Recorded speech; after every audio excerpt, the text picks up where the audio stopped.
Hello everyone, क्या हाल है। तो आज है अपना इनऑर्गेनिक केमिस्ट्री की एंड गेम सीरीज की शुरुआत। तो पहला चैप्टर पीरियोडिक टेबल। तो पीरियोडिक टेबल पूरा तैयार होने वाला है अगले 1 से 1.5 घंटे में। यहाँ पर मैंने आपके लिए 40 खेल तैयार किए हैं। ये 40 खेल इतने इंपॉर्टेंट हैं, ये आप आसानी से समझ जाओगे, कोई रॉकेट साइंस नहीं है। आसानी से एनसीईआरटी के हर पेज से फ्रेम कर रखा है खेल। नीट में पिछले 37 सालों में जहां से भी क्वेश्चन पूछे जा चुके हैं वो सारे खेल यहाँ पर तैयार है।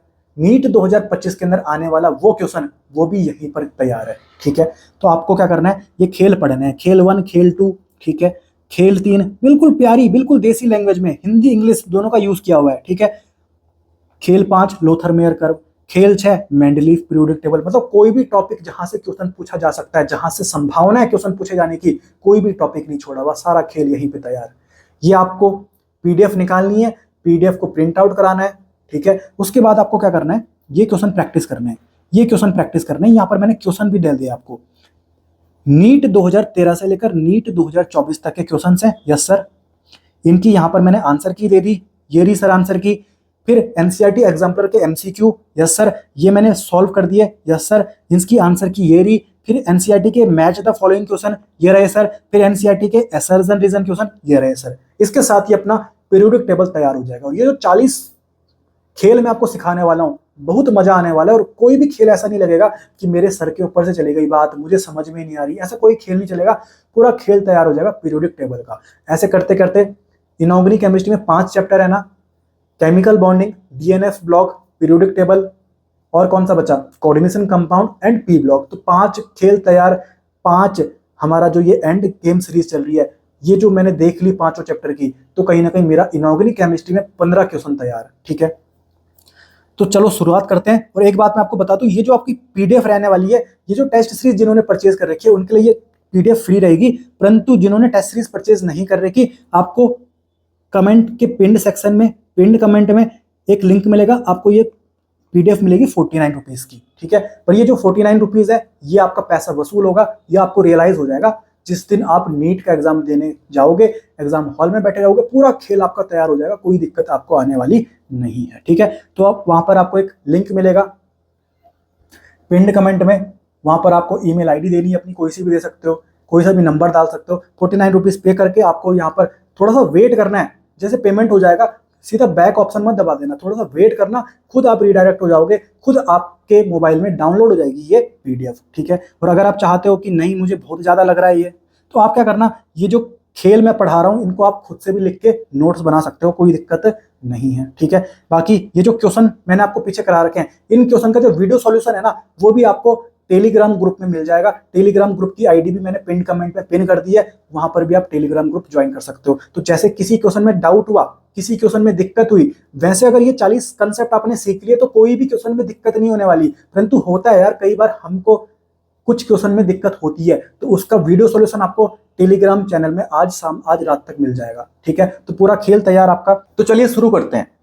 तो ये अपनी पीरियोडिक टेबल है। यस सर, ये आपको पता होगा कि ये अपना एस ब्लॉक, ये अपना डी ब्लॉक होता है, ये अपना पी ब्लॉक होता है, और ये अपना एफ ब्लॉक होता है। आज के बाद ध्यान रखना एटॉमिक नंबर 92, एटॉमिक नंबर 92 किसका है सर, यूरेनियम का है। आज के बाद ध्यान रखना एटॉमिक नंबर 92 यूरेनियम का है, और 92 एटॉमिक नंबर यानी यूरेनियम के बाद जितने भी एलिमेंट्स आ रहे हैं, यानी ये जो आगे जितने भी एलिमेंट्स आ रहे हैं, आज के बाद मैंने इनको बोल दिया ट्रांस यूरेनियम एलिमेंट्स। आज के बाद मैंने इनको बोल दिया ट्रांस यूरेनियम एलिमेंट।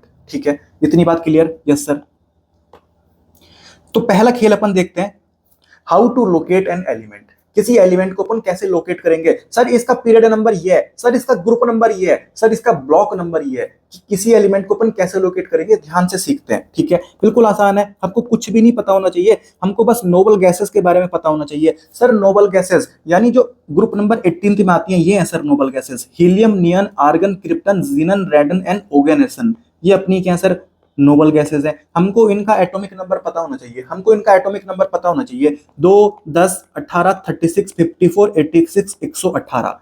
ठीक है, तो ये नोबल गैसेस, ये बात मुझे पता है कि ये लास्ट ग्रुप में आती है, यानी ये 18th ग्रुप में आती है, और इनका एटॉमिक नंबर भी मुझे पता है 2, 10, 18, 36, 54, 86, 118। ठीक है, फिर हमको ये बात पता है कि जो हीलियम है ना वो फर्स्ट पीरियड में प्रेजेंट है, जो नियोन है वो सेकंड पीरियड में, जो आर्गन है वो थर्ड पीरियड में, जो क्रिप्टन है वो फोर्थ पीरियड में, जो जीनोन है वो फिफ्थ पीरियड में, जो रेडन है वो सिक्स पीरियड में, और जो ऑर्गेनाइजेशन है वो सेवंथ पीरियड में प्रेजेंट है। Yes sir. ये जो एन मैंने लिखा हुआ है स्मॉल एन, ये क्या बताता है? पीरियड का नंबर बताता है। ठीक है सर, ठीक है, ठीक है सर। अब ध्यान से देख, अगर कोई तुमसे पूछे कि कोई एक एलिमेंट है जिसका एटॉमिक नंबर सर 6 है, जेड को मैं क्या लिखता हूं सर? एटॉमिक नंबर बोलता हूं, जेड को मैं बोलता हूं एटॉमिक नंबर। अगर उसका एटॉमिक नंबर 6 है तो ये तुमसे पूछ रहा है कि इसका पीरियड बता दो, इसका ग्रुप बता दो, इसका ब्लॉक बता दो। तो ये बातें हमको बतानी है इसकी, तो हम कुछ नहीं करेंगे। ध्यान से देख, एटॉमिक नंबर अगर 6 है, कॉमन सेंस से सोच, एटॉमिक नंबर अगर 6 है तो क्या वो इस वाली लाइन में नहीं होगा? क्या इस वाली लाइन में नहीं होगा? क्योंकि यहाँ पर देख, एटॉमिक नंबर लास्ट कौन सा है सर? 10 है, और यहाँ पर क्या था सर? 2 था, तो 6 मतलब यहाँ पर आएगा कि नहीं आएगा? Yes sir. ठीक है, तो खुद से सोच, जो एटॉमिक नंबर 10 था, जो एटॉमिक नंबर 10 था उसका ग्रुप नंबर क्या है सर? 18 है। तो जो एटॉमिक नंबर 9 रहा होगा उसका ग्रुप नंबर 17 रहा होगा क्या? Yes sir. जो एटॉमिक नंबर 8 रहा होगा उसका ग्रुप नंबर 16 रहा होगा क्या? Yes sir. जो एटॉमिक नंबर 7 रहा होगा उसका ग्रुप नंबर 15 रहा होगा क्या? Yes sir. तो जो एटॉमिक नंबर 6 है, क्या उसका ग्रुप नंबर 14 नहीं रहा होगा? सिंपल सी बात है, कॉमन सेंस की बात है। ठीक है सर, ठीक है सर, कोई दिक्कत नहीं है। तो मुझे पता लग गया कि जो एटॉमिक नंबर 6 है उसका ग्रुप नंबर सर 14 रहा होगा। अब यहां से मुझे पता लग गया कि ये कौन से पीरियड का खिलाड़ी है सर? ये तो सेकंड पीरियड का खिलाड़ी है, ये लिख दिया मैंने, इसका पीरियड नंबर 2। ठीक है, और मुझे बात पता है कि 13th ग्रुप से लेकर 18th ग्रुप तक तो अपने पी ब्लॉक एलिमेंट होते हैं। तो ये बात मुझे पता लग गई कि ये अपना पी ब्लॉक एलिमेंट है, पी ब्लॉक एलिमेंट है। तो ऐसे करके मैं किसी भी एटॉमिक नंबर को लोकेट कर सकता हूं पीरियोडिक टेबल में, कोई दिक्कत मुझे आने वाली नहीं है। अब ध्यान से देख, एक और एग्जाम्पल मैं तुझे कराता हूं, एक और एग्जाम्पल मैं तुझे कराता हूं। जैसे तेरे पास आ गया एटॉमिक नंबर 38, एटॉमिक नंबर 38। ठीक है, तो तूने देख नजदीकी नंबर ढूंढा, यहां पर नजदीकी नंबर ढूंढा, क्योंकि तुझे पता है जो एटॉमिक नंबर यहां पर मैंने लिखे हुए हैं ये किसके लिखे हुए हैं सर? नोबल गैसेस के लिखे हुए हैं, इनका ग्रुप नंबर 18 होता है सर। Yes sir. तो 38 के नजदीकी नंबर तेरे को ढूंढना है, तो ये दिख गया तेरे को 36। ठीक है, तो क्या 38 यहां आएगा क्या? नहीं भाई, जो 18th ग्रुप होता है वो तो लास्ट ग्रुप होता है ना, तो मतलब उसका बाद वाला जो खिलाड़ी आएगा वो यहां पर आएगा क्या? 37, फिर आएगा 38। ठीक है, यानी ये फर्स्ट ग्रुप है, यानी ये सेकंड ग्रुप है। और ये कौन सी लाइन चल रही है? ये वाली लाइन चल रही है। यानी मुझे पता लग गया ग्रुप कितना है सर? 2 है। Yes sir. यहां पर मुझे पता लग गया पीरियड कौन सा है सर? 5th पीरियड है। Yes sir.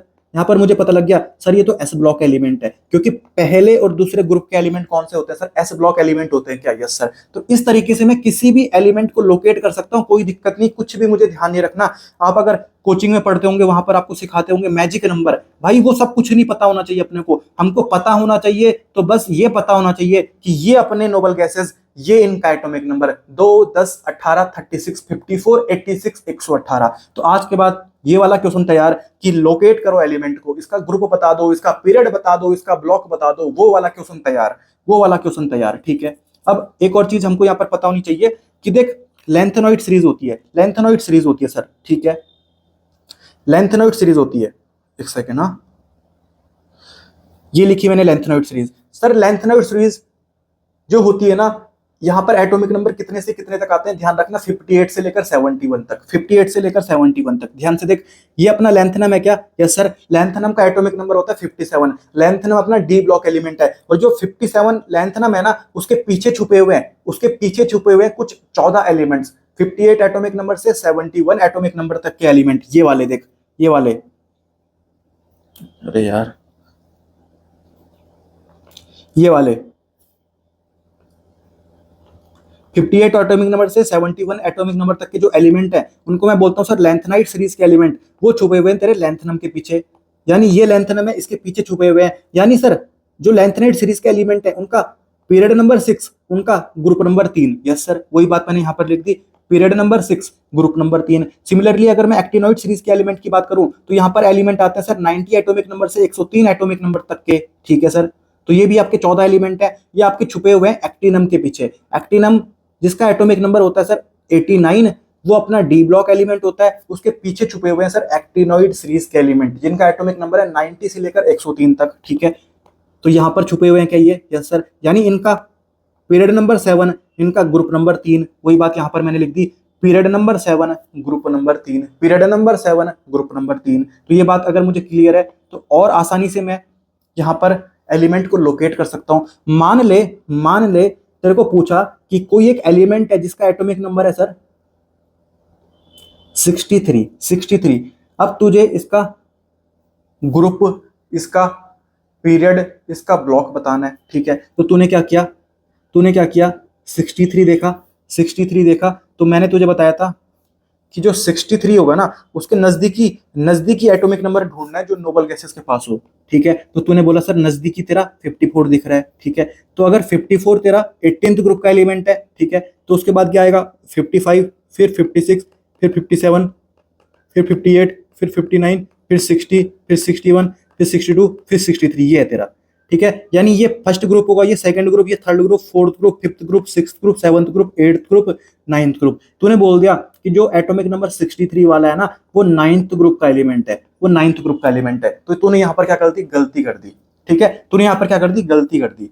तुझे एक बात और पता होनी चाहिए भाई, यहां पर मैंने तेरे को क्या बताया कि जो लेंथेनॉइड सीरीज के एलिमेंट होते हैं ना उनका एटॉमिक नंबर कहां से कहां तक चलता है सर, 58 से 71 तक। यस सर, यानी ये जो एटॉमिक नंबर है ना इनका पीरियड नंबर कितना है, 6 है, इनका ग्रुप नंबर 3 है। यानी यहां पर जब तूने देखा कि ये देख 63, सर ये तो लेंथेनॉइड सीरीज का एलिमेंट है, तो तूने डायरेक्टली बोल दिया कि इनका पीरियड नंबर 6 है, इनका ग्रुप नंबर 3 है, इनका ब्लॉक क्या है, ये एफ ब्लॉक एलिमेंट है, क्योंकि lanthanoid series and actinoid series आपके एफ ब्लॉक एलिमेंट्स होते हैं, ठीक है। तो इस तरीके से अपन किसी भी एलिमेंट को लोकेट कर सकते हैं। यहाँ पर कोई भी क्वेश्चन नहीं फंसने वाला आपका। अगर कोई क्वेश्चन पूछा जाएगा किसी एलिमेंट को लोकेट करने का तो वो खेल तुम्हारा तैयार, खेल 1 तैयार, ठीक है। तो मैं उम्मीद करता हूँ खेल 1 आपको बिल्कुल अच्छे से तसल्ली से तैयार हो चुका होगा। आप यहाँ पर कोई भी जेड लिख दो, आप यहाँ पर कोई भी जेड लिख दो, कोई भी एटॉमिक नंबर लिख दो, उसको फिर लोकेट करने की कोशिश करो, फिर चेक करो कि तुम्हारा आंसर सही आया है कि नहीं आया। यहाँ पर आप देख के चेक कर सकते हो, ठीक है। तो आप आसानी से लोकेट कर सकते हो, कोई दिक्कत नहीं है, बिल्कुल आसानी से खेल तैयार हो गया,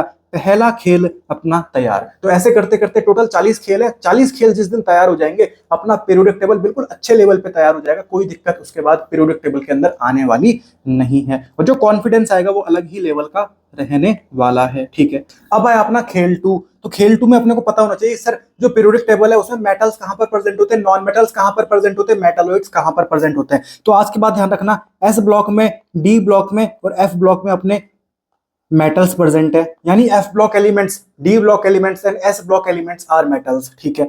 और मेटल्स ना पूरी पीरियोडिक टेबल में 78% से भी ज्यादा प्रेजेंट है, क्योंकि यहाँ पर कॉमन सेंस से देख यार, एस ब्लॉक में भी मेटल, डी ब्लॉक में भी मेटल, एफ ब्लॉक में भी मेटल और पी ब्लॉक में भी मेटल्स प्रेजेंट होते हैं। यानी मेटल्स पीरियोडिक टेबल में 78% से भी ज्यादा है, एनसीईआरटी बोलती है। Yes sir.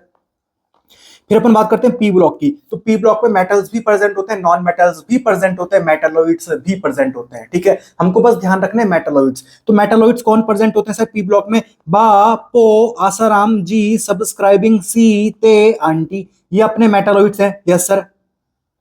तो यहां पर ध्यान से देख, बा, पो, आसाराम, जी, सब्सक्राइबिंग, सी, ते, आंटी, तो ये अपने मेटालॉइड्स हैं, ठीक है। तो आज के बाद मेटालॉइड्स मुझे पता है, ठीक है। मेटालॉइड्स के ऊपर ये जो ग्रीन कलर के एलिमेंट दिख रहे हैं ना, मेटालॉइड के ऊपर जो एलिमेंट आएंगे वो मेरे नॉन मेटल्स, और मेटालॉइड्स के नीचे जो आएंगे वो मेरे मेटल्स। यानी जो ग्रीन कलर के दिख रहे हैं वो नॉन मेटल्स, जो ब्लू कलर के दिख रहे हैं वो मेटल्स। फिर ये अपने नोबल गैसेस होते हैं, ये तो नॉन मेटल्स ही होते हैं, गैसेस होती है ये तो अपनी, ठीक है। अब अपन बात करें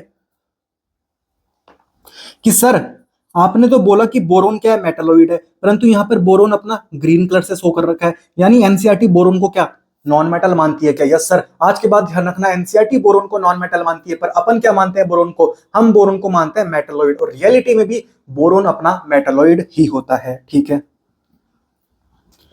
तो यहां पर मैंने बात लिख दी, मेटालॉइड के ऊपर क्या प्रेजेंट होते हैं, नॉन मेटल्स, और मेटालॉइड्स के नीचे क्या प्रेजेंट होता है, मेटल्स प्रेजेंट होते हैं। तो खेल 2 भी तैयार, खेल 2 भी तैयार। Yes sir.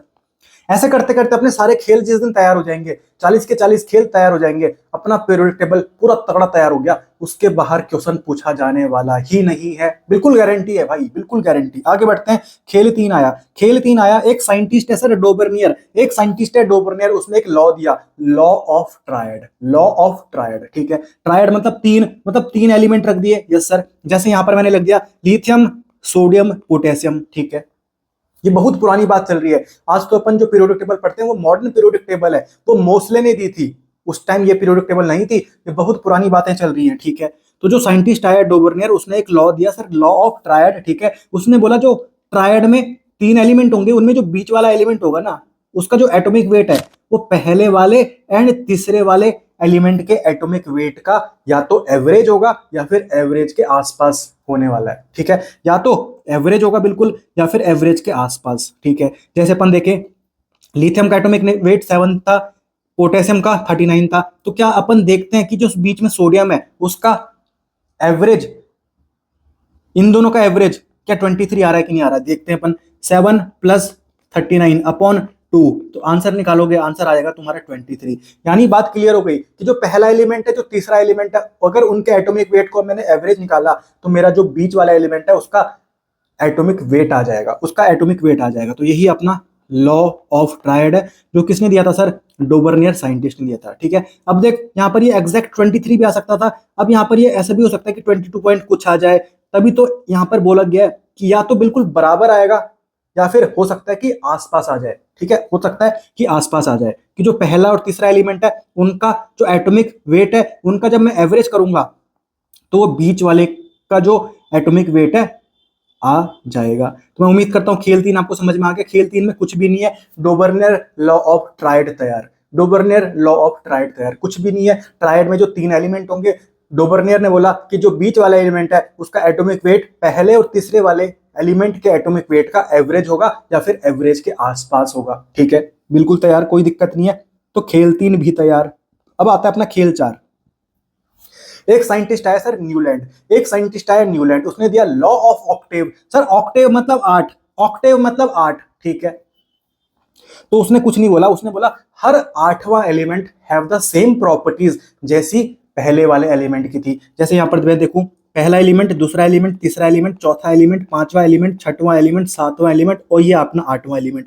यानी लिथियम एंड सोडियम की प्रॉपर्टी सेम होंगी, और होती भी है, क्योंकि आज के दिन हमको पता है कि जो एलिमेंट सेम ग्रुप में रखे हुए हैं उनकी प्रॉपर्टीज क्या होती है सर, सेम होती हैं। लिथियम और सोडियम दोनों फर्स्ट ग्रुप के एलिमेंट है क्या, यस सर, ठीक है।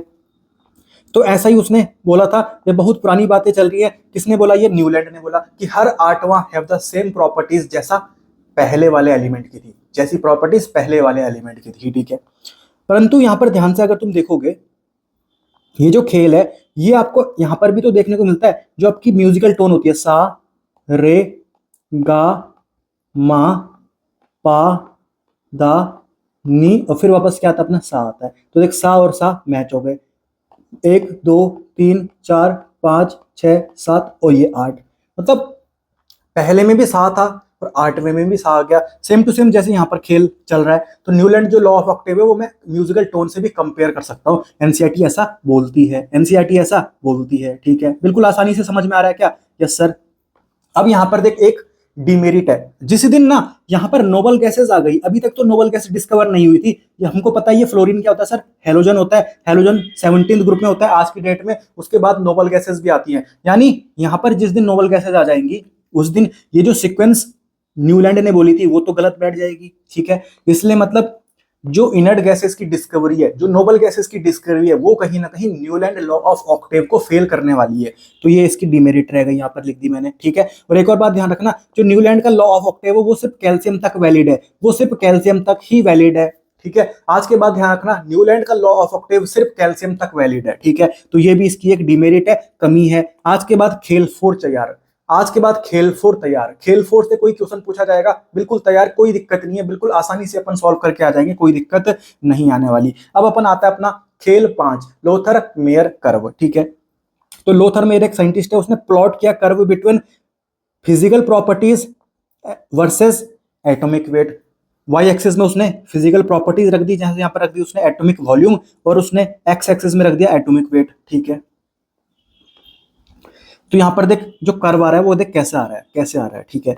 तो यहां पर उसने बोला कि जो टॉप मोस्ट पोजिशन है ना, जो टॉप मोस्ट पोजिशन है, ये देखो, ये जो पॉइंट मैंने लिख दिया ये टॉप पोजिशन है। यहाँ पर कौन से एलिमेंट पाए गए, यहाँ पर आए ग्रुप 1 के एलिमेंट। ग्रुप 1 के एलिमेंट को अपन बोलते हैं एल्कली मेटल्स, ठीक है। तो जो बॉटम वाली पोजीशन थी, जो बॉटम मतलब नीचे वाली जो पोजीशन थी, वहां पर कौन से एलिमेंट पाए गए, मेटालॉइड्स आए। कौन से आए, मेटालॉइड्स आए। मेटालॉइड्स कौन है, अपने बापो आसाराम जी सब्सक्राइबिंग सीते अंटी, ठीक है। फिर जो असेंडिंग पोजीशन है, असेंडिंग मतलब ये बढ़ते वाली पोजीशन, ठीक है। यहाँ पर कौन आए, अपने ग्रुप 17 के एलिमेंट यानी हेलोजन्स। और जो डिसेंडिंग पोजीशन है, यानी जो ये घटने वाली पोजीशन है ऐसे वाली, यहाँ पर आए अपने ग्रुप 2 के एलिमेंट यानी एल्कलाइन अर्थ मेटल, ठीक है। तो इतना अपने को ध्यान रखना है।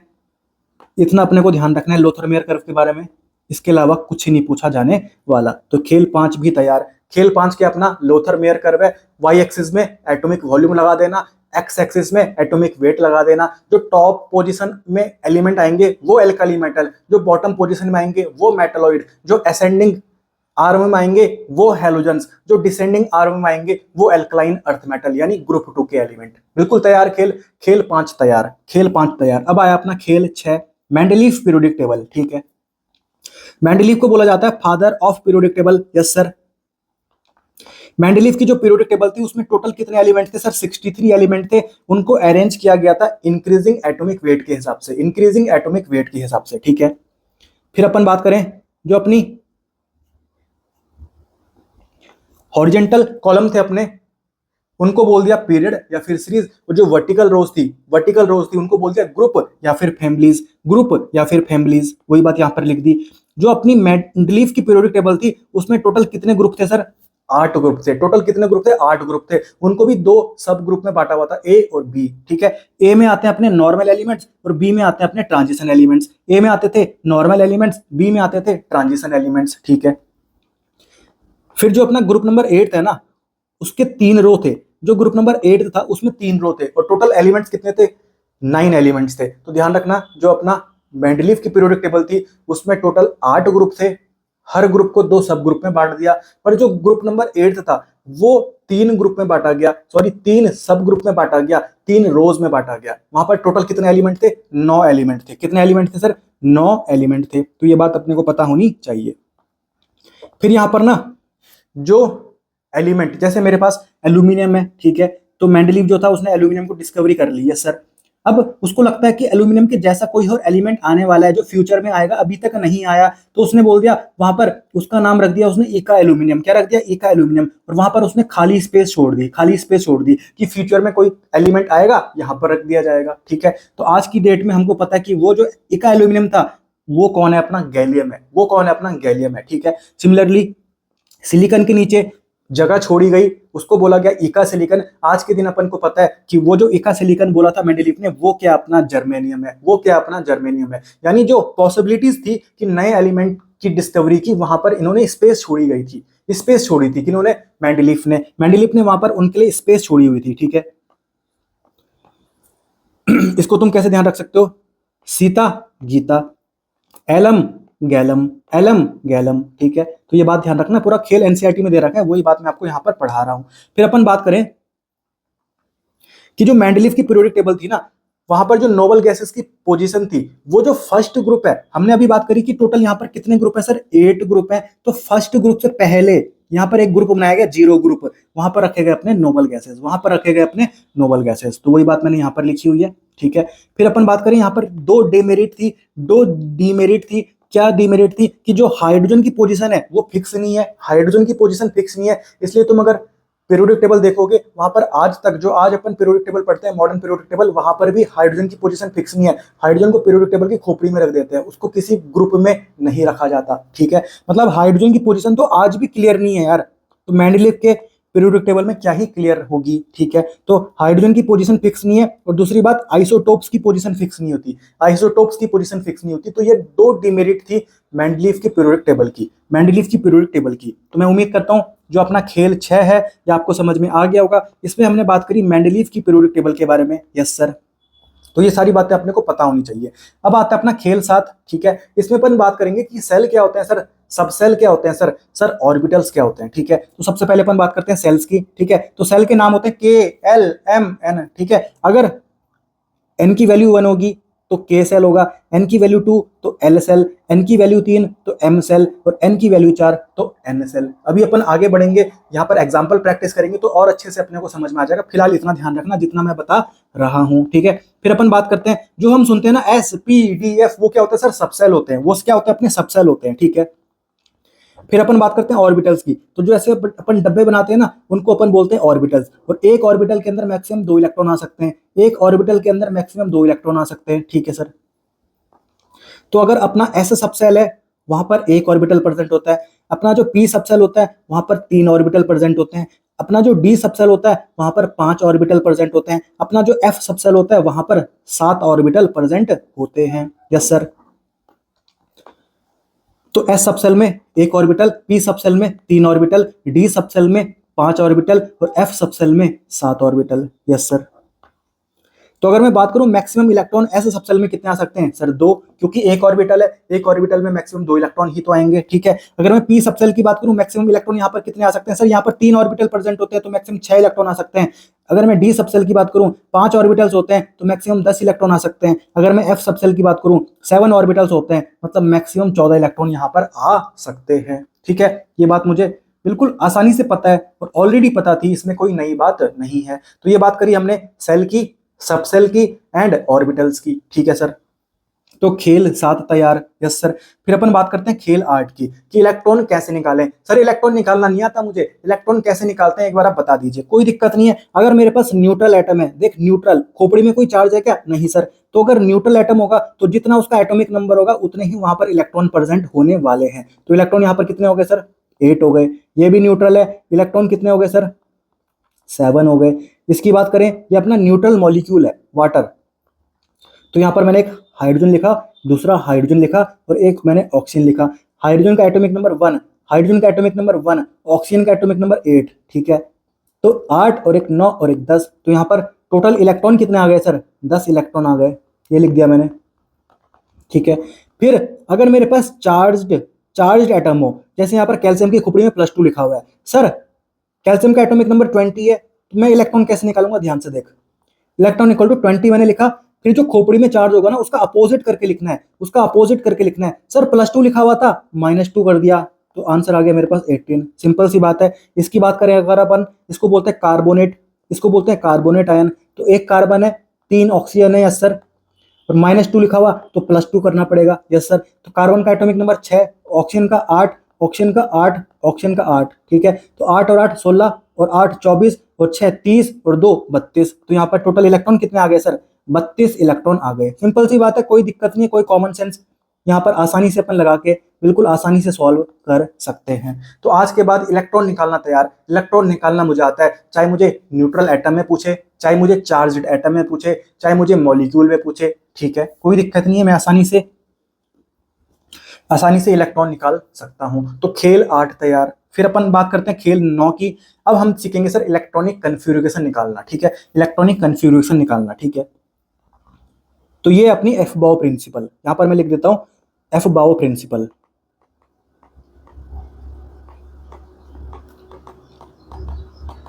ये अपना एफ बाउ प्रिंसिपल। ठीक है सर।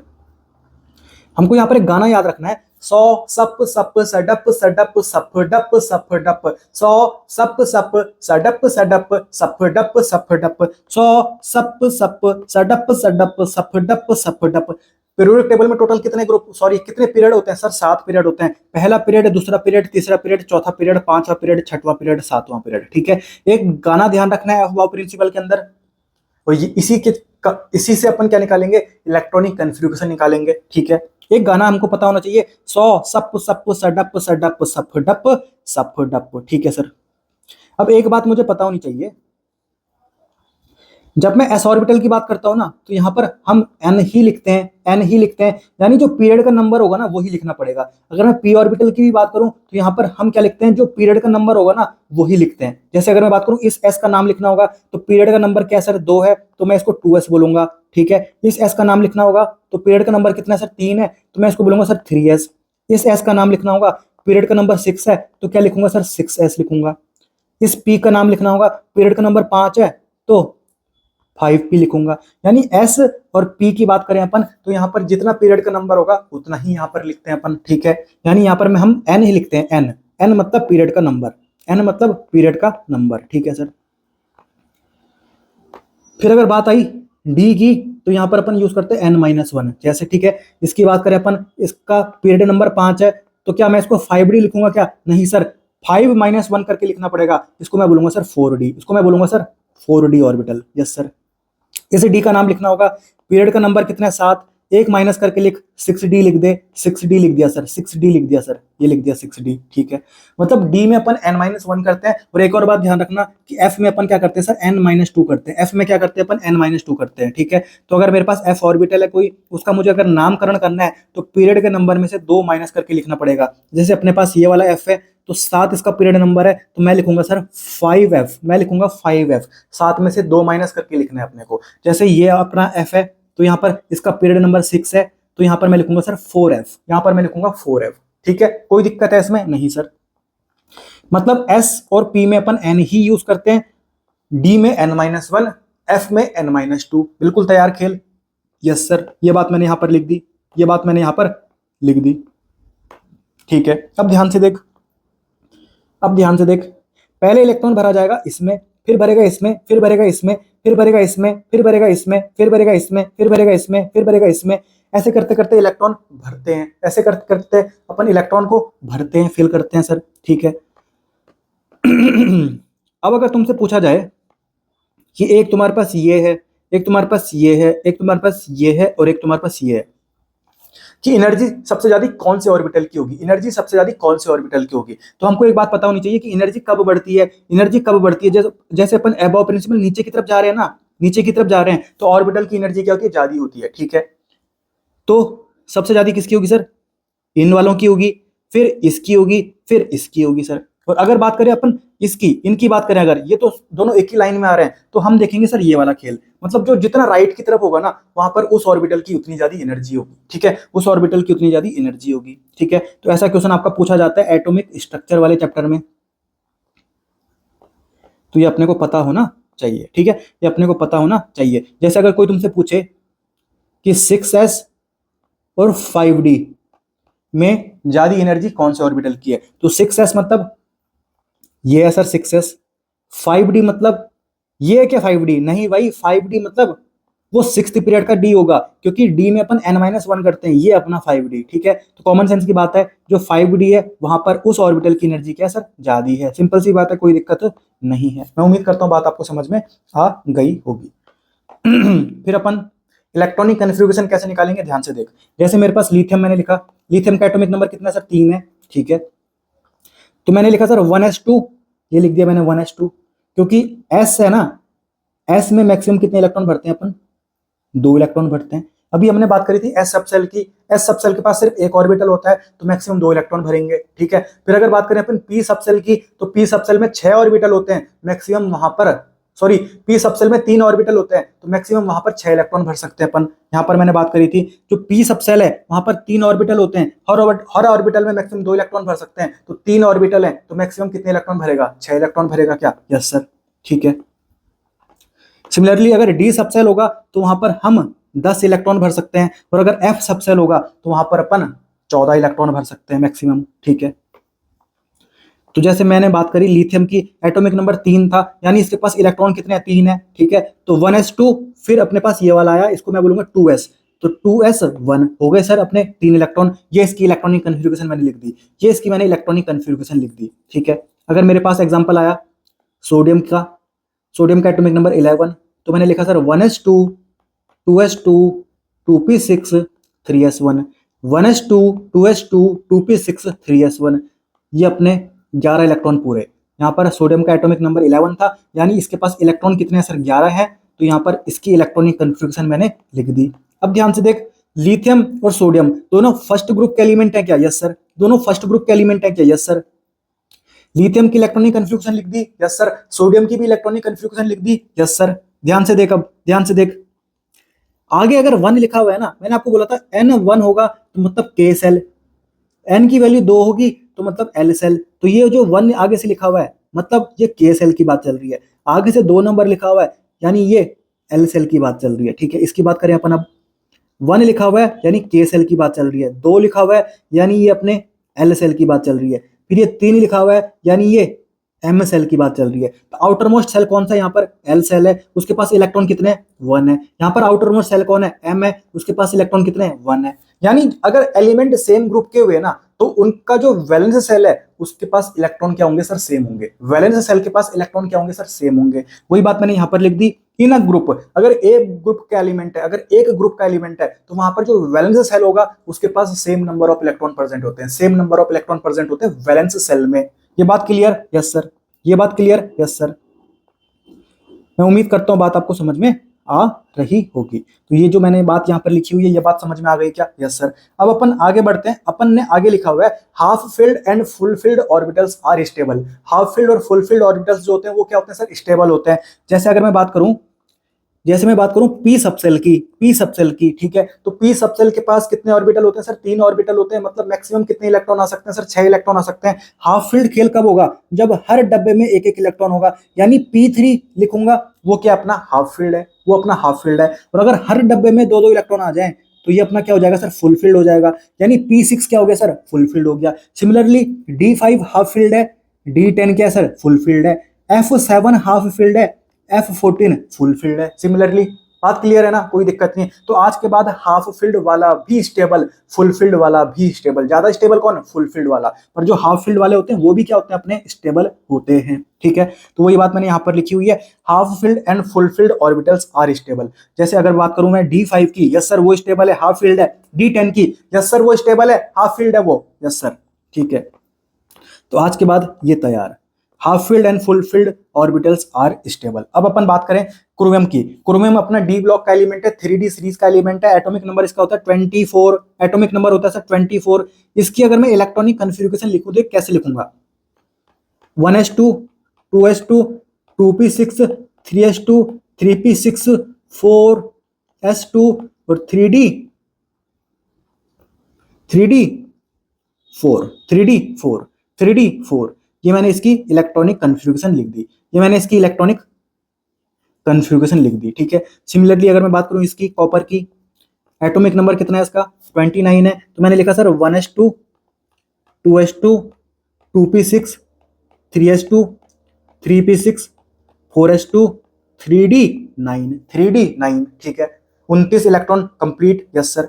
अब यहां पर क्या होता है, थोड़ा एक्सेप्शन होता है इनमें, एक तो क्रोमियम में और एक कॉपर में। क्यों होता है भाई, अभी हमने थोड़ी देर पहले देखा कि सर जो हाफ फील्ड ऑर्बिटल्स होते हैं, जो फुल फील्ड ऑर्बिटल्स होते हैं वो स्टेबल होते हैं सर। ठीक है, यहां पर ध्यान से देख यार, 3d4 लिखा हुआ था, अगर ये 3d5 हो जाता, D5 हो जाता, यानी ये स्टेबल हो जाता, तो यानी यहाँ पर क्या हो जाता है, ये क्या हो जाता है, जो D4 है ना ये D5 हो जाता, यानी यहाँ पर एक इलेक्ट्रॉन बढ़ गया। अब एक इलेक्ट्रॉन जो बढ़ाया तुमने वो कहीं आसमान से टूट के थोड़ी गिरा, तुमने कहीं से निकाला भी तो होगा, तो बगल वाले से तुमने एक इलेक्ट्रॉन निकाल दिया। यहाँ पर 4s2 था, यहाँ पर 4s1 लिख दे, सिंपल सी बात है, कोई दिक्कत नहीं है। अब ये क्या हो चुका है सर, स्टेबल हो चुका है, क्योंकि D5 लिख दिया मैंने, D5 मतलब half field, yes sir. Similarly अगर मैं बात करूं नीचे वाले की, सर ये D9 लिखा हुआ था, अगर D10 हो जाता तो क्या ये स्टेबल हो जाता क्या, यस सर। यानी यहाँ पर मैंने D10 कर दिया, एक इलेक्ट्रॉन मैंने कहां से निकाला सर, यहां से निकाला, 4s से निकाला, यहाँ पर मैंने 1 लिख दिया। सिंपल सी बात है, कोई दिक्कत नहीं है। आज के बाद half filled and full filled orbitals are stable, half filled and full filled orbitals are stable. बिल्कुल खेल तैयार है यार, कोई दिक्कत नहीं है। अब यहाँ पर मैंने कैल्शियम लिखा, एटॉमिक नंबर 20, इसकी मैंने इलेक्ट्रॉनिक कन्फिग्रेशन लिख दी। ठीक है, आगे अगर 1 लिखा होगा यानी ये K सेल है, आगे अगर 2 लिखा होगा यानी ये L सेल है, आगे अगर 3 लिखा होगा यानी ये M सेल है, आगे अगर 4 लिखा होगा यानी ये N सेल है, N सेल है सर। ठीक है, अब अगर कोई तुमसे पूछे कि कैल्शियम में जो वैलेंस सेल है, वैलेंस सेल मतलब जो आउटर मोस्ट सेल है, उसके पास कितने इलेक्ट्रॉन है, तो कोई दिक्कत नहीं है। वैलेंस सेल कौन सा, अपना N सेल है, इसके पास कितने इलेक्ट्रॉन है सर, 2 इलेक्ट्रॉन है। आंसर आ गया तेरा 2। ठीक है, तो जो आउटर मोस्ट सेल होता है आज के बाद तो उसको बोलेगा वैलेंस सेल, आज के बाद तो उसको बोलेगा वैलेंस सेल। यहां पर मैंने लिख दी बात। ठीक है, और जो वैलेंस सेल के अंदर वाला जो सेल होता है उसको बोलते हैं अपन पेनल्टीमेट सेल। क्या बोलते हैं, पेनल्टीमेट सेल। यानी जो अपना M सेल है ना वो अपना पेनल्टीमेट सेल है। कोई तुमसे पूछेगा कि पेनल्टीमेट सेल में कैल्शियम के कितने इलेक्ट्रॉन होते हैं, तो देख 2 और 6 कितने हो गए, 8 हो गए सर, 8 हो गए। ठीक है, और जो अपना पेनल्टीमेट सेल है उसके भी अंदर वाला जो सेल होता है उसको बोलते हैं एंटी पेनल्टीमेट सेल। यानी जो अपना L वाला सेल है इसको मैं बोलूंगा सर एंटी पेनल्टीमेट सेल। ठीक है, तो ये बात अपने को पता होना चाहिए, सबसे बाहर वैलेंस सेल, फिर पेनल्टीमेट सेल, फिर एंटी पेनल्टीमेट सेल। ठीक है, कोई दिक्कत नहीं सर, कोई दिक्कत नहीं है सर। अब अपन आगे बढ़ते हैं, ये अपना खेल नंबर 9 तैयार, खेल नंबर 9 तैयार। इलेक्ट्रॉनिक कन्फ्यूजन निकालने आ गई क्या? यस सर, आ गई इलेक्ट्रॉनिक कन्फ्यूजन निकालनी, कोई दिक्कत नहीं है सर इलेक्ट्रॉनिक कन्फ्यूजन निकालने में, ठीक है। और एक बात मुझे और पता लग गई कि half filled and full filled orbitals are stable, ठीक है। अब आता है अपना खेल नंबर 10। तो खेल नंबर 10 में अपने को पढ़ना है sir modern periodic table, modern periodic table, ठीक है।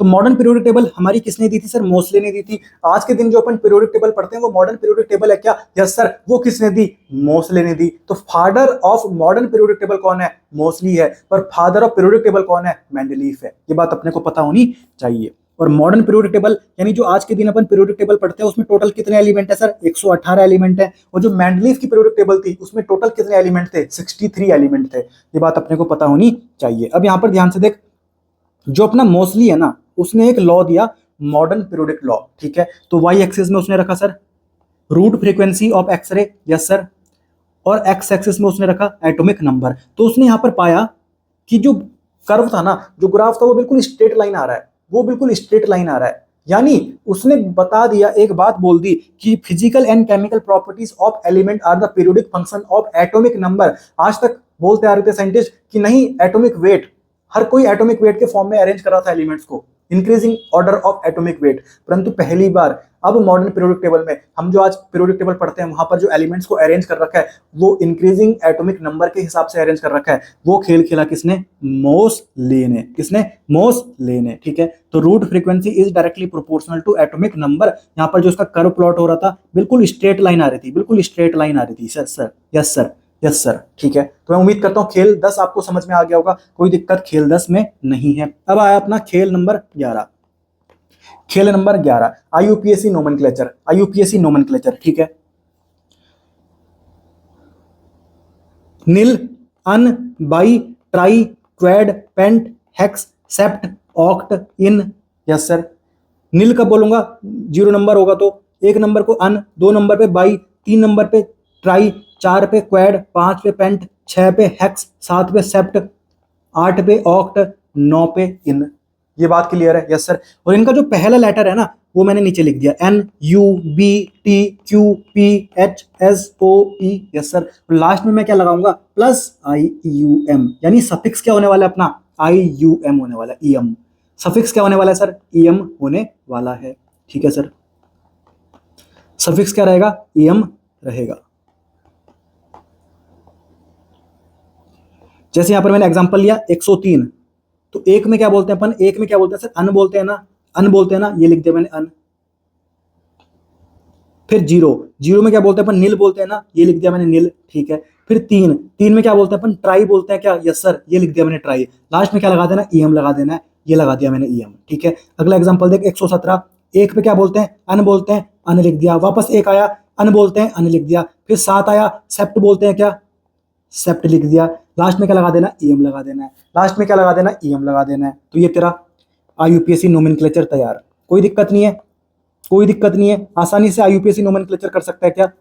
हाँ सर कर सकता हूँ, कोई दिक्कत नहीं है, बिल्कुल आसानी से मैं कर सकता हूँ, ठीक है। तो खेल 11 तैयार, खेल 11 तैयार। फिर आता है अपना खेल 12 104 कंट्रोवर्सी। यानी जो एटॉमिक नंबर 104 वाला एलिमेंट था ना वहां पर थोड़ी कंट्रोवर्सी हो गई। जो अमेरिकन थे उन्होंने बोला नहीं इसका नाम रखेंगे अपन रुदरफोर्डियम। जो सोवियत यूनियन वाले थे उन्होंने बोला नहीं इसका नाम रखेंगे कुर्चातोवियम, कुर्चातोवियम, ठीक है सर। यहाँ पर इनके बीच में लड़ाई हो गई कि जो एटॉमिक नंबर 104 वाला एलिमेंट है ना उसका नाम अमेरिका वाले बोल रहे हैं कि नहीं इसका नाम रुदरफोर्डियम रखो, वो सोवियत यूनियन वाले बोल रहे हैं कि नहीं इसका नाम कुर्चातोवियम रखो, ठीक है सर।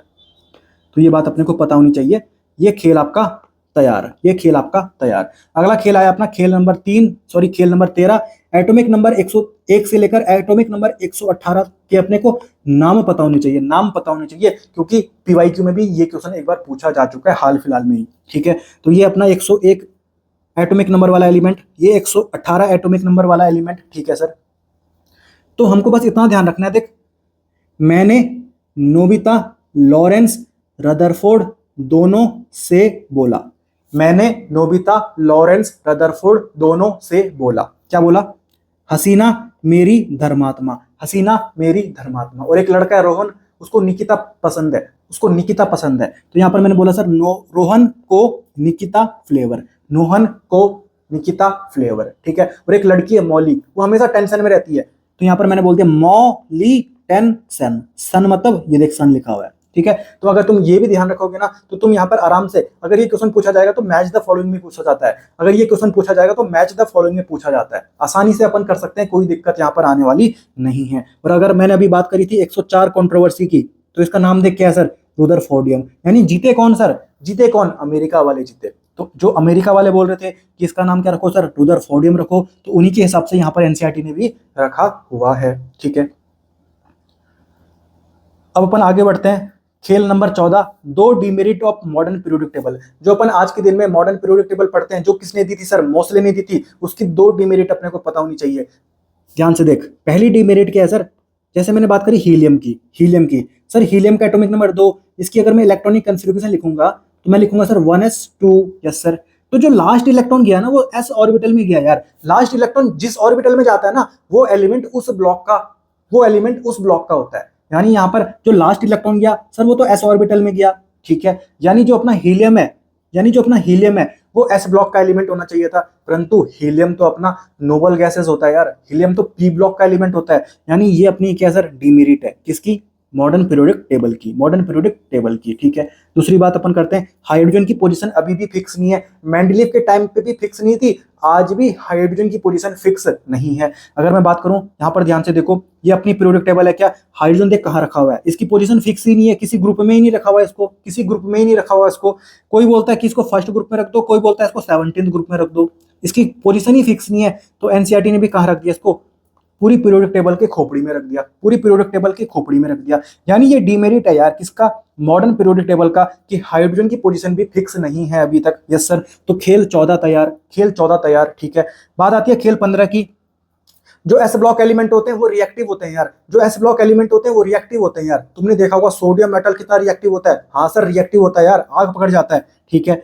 तो देख एस ब्लॉक एलिमेंट है, रिएक्टिव होंगे क्या, यस सर। ग्रुप 1 के जो एलिमेंट होंगे उनको मैं अल्काली मेटल्स बोलूंगा, ग्रुप 2 के जो एलिमेंट्स होंगे उनको मैं अल्कलाइन अर्थ मेटल बोलूंगा, और जो एस ब्लॉक एलिमेंट होते हैं वो आयोनिक कंपाउंड बनाते हैं। पर ध्यान रखना, एनसीईआरटी बोलती है कि यहाँ पर दो एलिमेंट हैं जो कुछ कोवलेंट कंपाउंड्स भी बनाते हैं। कौन कौन से एलिमेंट हैं वो, लिथियम एंड बरीलियम। तो लिथियम एंड बरीलियम एक्सेप्शन है, वो कोवलेंट कंपाउंड भी बनाते हैं, आयोनिक कंपाउंड तो बनाएंगे ही सही पर कोवलेंट कंपाउंड भी बनाते हैं। परंतु इनके अलावा जितने भी एस ब्लॉक एलिमेंट है वो अपने बनाएंगे सर आयोनिक कंपाउंड्स, ठीक है। बाकी और डिटेल में अपन कहाँ पढ़ेंगे, केमिकल बॉन्डिंग में पढ़ेंगे। तो खेल 15 तैयार। अब आता है अपना खेल 16, पी ब्लॉक एलिमेंट, ठीक है। तो P block element sir group number 13 से स्टार्ट होता है, ग्रुप नंबर 18 तक चलता है क्या, यस सर। वही बात मैंने यहां पर लिख दी, ग्रुप नंबर 13 की जनरल इलेक्ट्रॉनिक कन्फिग्रेशन मैंने लिख दी NH2NP1, ग्रुप नंबर 14 की लिख दी NH2NP2, ग्रुप नंबर 15 की लिख दी NH2NP3, ग्रुप 16 की लिख दी NH2NP4, ग्रुप 17 की लिख दी NH2NP5, ग्रुप 18 की लिख दी NH2NP6। NP1, P1 मतलब जो पी ब्लॉक का पहला ग्रुप है ना, जो पी ब्लॉक का पहला ग्रुप है वही तो ये है, मतलब ग्रुप नंबर 13 से खेल स्टार्ट होता है पी ब्लॉक में। तो P1 मतलब पहला ग्रुप, ठीक है। P4 मतलब चौथा ग्रुप। तो पहला ग्रुप कौन सा, 13, दूसरा ग्रुप कौन सा, 14, तीसरा ग्रुप कौन सा, 15, चौथा ग्रुप कौन सा, 16। यानी 16 ग्रुप की बात चल रही है, यस सर 16 ग्रुप की बात चल रही है, ठीक है सर। कोई दिक्कत इसमें नहीं है। हमने थोड़ी देर पहले बात करी थी कि जो half filled and full filled orbitals होते हैं वो स्टेबल होते हैं, यस सर। तो जो पी सबसेल होता है ना उसके पास कितने ऑर्बिटल होते हैं सर, 3 ऑर्बिटल होते हैं। पी सबसेल के पास कितने ऑर्बिटल होते हैं, 3 ऑर्बिटल होते हैं। तो यहाँ पर अगर मैं बात करूं P3 क्या हो गया तेरा, हाफ फील्ड हो गया, और P6 तेरा क्या हो गया, फुल फील्ड हो गया। यहाँ पर देख P6 लिखा हुआ है, यानी जो नोबल गैसेस होती है उनकी जो इलेक्ट्रॉनिक कन्फिग्रेशन होती है वो क्या होती है सर, स्टेबल होती है। P6 दिख गया, ठीक है। कंप्लीटली फिल्ड पी ऑर्बिटल है, तो क्या स्टेबल होगा क्या, यस सर। यहाँ पर मैंने लिख दी बात, कंप्लीटली फिल्ड ऑर्बिटल है, यस सर। तो स्टेबल इलेक्ट्रॉनिक कन्फिग्रेशन होगी क्या, यस सर। और अगर कोई स्टेबल है भाई, अगर मैं स्टेबल हूं तो क्या मैं इधर उधर गली में किसी से लड़ाई करने चला जाऊंगा क्या, जो स्टेबल नहीं होते वही तो ये सब हरकतें करते हैं भाई। तो जो स्टेबल होते हैं उनको कोई दिक्कत नहीं है, मस्त अपने एसी रूम में बैठ के मस्त अपना खेल खेलते हैं, ठीक है। तो वो ज्यादा रिएक्टिव नहीं होते। तो जो ज्यादा स्टेबल है वो बिल्कुल आराम से, बिल्कुल तसल्ली से बैठे रहते हैं, किसी के साथ फालतू की रिएक्शन नहीं करते। तभी तो हमने देखा कि जो नोबल गैसेस होती हैं उनके पास क्योंकि स्टेबल इलेक्ट्रॉनिक कन्फिग्रेशन है, वो स्टेबल है इसलिए वो लेस रिएक्टिव है, ठीक है सर। तो ये खेल हो गया अपना तैयार, खेल नंबर 16। अब आता है अपना खेल 17, डी ब्लॉक के एलिमेंट। सर डी ब्लॉक के एलिमेंट ग्रुप 3 से स्टार्ट होते हैं, ग्रुप 12 तक चलते हैं क्या? Yes sir. जो डी ब्लॉक के एलिमेंट होते हैं उनको अपन ट्रांजिशन एलिमेंट बोलते हैं क्या? Yes sir. उनको अपन ट्रांजिशन एलिमेंट बोलते हैं क्या? Yes sir. पर एक बात ध्यान रखना, जो ग्रुप 12 का एलिमेंट है, जो ग्रुप 12 के एलिमेंट है, जिम्मी, कनाडा, होगी, कनाडा, यहां पर ध्यान से देख ये ग्रुप 12, इसके जो एलिमेंट हैं जिम्मी, कनाडा, होगी, कनाडा, ये क्या डी ब्लॉक एलिमेंट है क्या? यस सर, ये डी ब्लॉक एलिमेंट है, परंतु ये ट्रांजिशन एलिमेंट नहीं है, क्योंकि ट्रांजिशन एलिमेंट की एक डिफिनेशन होती है यार, वहां पर कम से कम एक अनपेयर्ड इलेक्ट्रॉन तो होना ही चाहिए, तभी जाके अपन उस डी ब्लॉक के ग्रुप को क्या बोलेंगे? ट्रांजिशन एलिमेंट बोलेंगे, ठीक है। परंतु यहां पर तुम ध्यान से देखो, जो अपना ग्रुप नंबर 12 है ना, वहां पर कंप्लीटली फिल्ड डी ऑर्बिटल्स है, वहां पर अनपेयर्ड इलेक्ट्रॉन प्रेजेंट नहीं है, क्योंकि कंप्लीटली फिल्ड डी ऑर्बिटल है, तो वहां पर हमने बोला कि वहां पर अनपेयर्ड इलेक्ट्रॉन प्रेजेंट नहीं है, इसलिए अपन ग्रुप 12 को डी ब्लॉक के ग्रुप तो बोल रहे हैं, परंतु उसको ट्रांजिशन एलिमेंट नहीं बोल रहे, ट्रांजिशन एलिमेंट नहीं बोल रहे, ठीक है। तो डी ब्लॉक एलिमेंट कितने हो गए सर? 40 हो गए, परंतु ट्रांजिशन एलिमेंट कितने हो गए? 36 हो गए, 36 हो गए, क्योंकि ग्रुप 12 के जो 4 एलिमेंट हैं वो डी ब्लॉक एलिमेंट तो होते हैं, परंतु वो ट्रांजिशन एलिमेंट नहीं होते, ठीक है। तो खेल नंबर 17 भी तैयार। फिर आती है बात खेल नंबर 18 की, मेटल की प्रॉपर्टीज। तो मेटल की प्रॉपर्टीज जानते हैं, ठीक है। मेटल जो होता है ना सर, वो सॉलिड होता है रूम टेम्परेचर पे, yes sir, except mercury, mercury अपना लिक्विड मेटल होता है, ठीक है।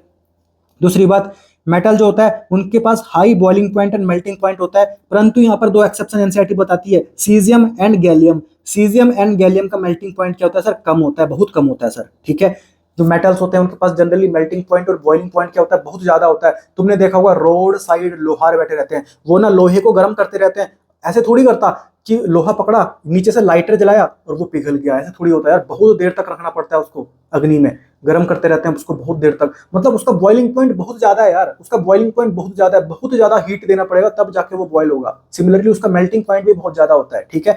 परंतु यहाँ पर दो मेटल्स हैं, सीजियम एंड गैलियम, उनका मेल्टिंग पॉइंट बहुत कम होता है, ये एक्सेप्शन है। दूसरी बात, जो मेटल्स होते हैं वो शाइनी होते हैं सर, यस सर। जो मेटल्स होते हैं वो good conductor of heat and electricity होते हैं सर, ये बात पता है। जो मेटल्स होते हैं वो मैलिएबल होते हैं, वो डक्टाइल होते हैं, ठीक है। एमबीबीएस करोगे उसके बाद क्या करोगे? एमडी करोगे, ध्यान रखना। जो मेटल्स होते हैं वो भी एमडी कर लेते हैं, मैलिएबल एंड डक्टाइल। मैलिएबल का मतलब इनको मैं थिन शीट में कन्वर्ट कर सकता हूँ। एक बार मैंने इनका बॉइलिंग पॉइंट इनका बहुत ज्यादा होता है, बॉइल किया मैंने इनको तो ये पिघलने लगे, फिर मैंने इनको थिन शीट में कन्वर्ट कर सकता हूं क्या? यस सर, कर सकता हूं। इनको मैं थिन वायर में कन्वर्ट कर सकता हूं क्या? Yes sir. तो अगर मैंने थिन शीट में कन्वर्ट कर दिया, मेलिएबल बोलता हूं, थिन वायर में कन्वर्ट कर दिया, डक्टाइल बोलता हूं। यानी जो मेटल्स होते हैं वो मेलिएबल भी होते हैं, डक्टाइल भी होते हैं, आज के बाद वो एमडी होते हैं, ठीक है। फिर अपन बात करते हैं, ये बात मैंने आपको ऑलरेडी बता दी कि पूरी पीरियोडिक टेबल में टोटल 118 एलिमेंट है, उनमें से 78% से ज्यादा एलिमेंट आपके मेटल्स, उसमें 78% से ज्यादा एलिमेंट आपके मेटल्स, क्योंकि एस ब्लॉक में मेटल्स, डी ब्लॉक में मेटल्स, एफ ब्लॉक में मेटल्स और पी ब्लॉक में भी मेटलॉइड्स के नीचे वाले मेटल्स, मेटलॉइड्स के नीचे वाले मेटल्स, यस सर।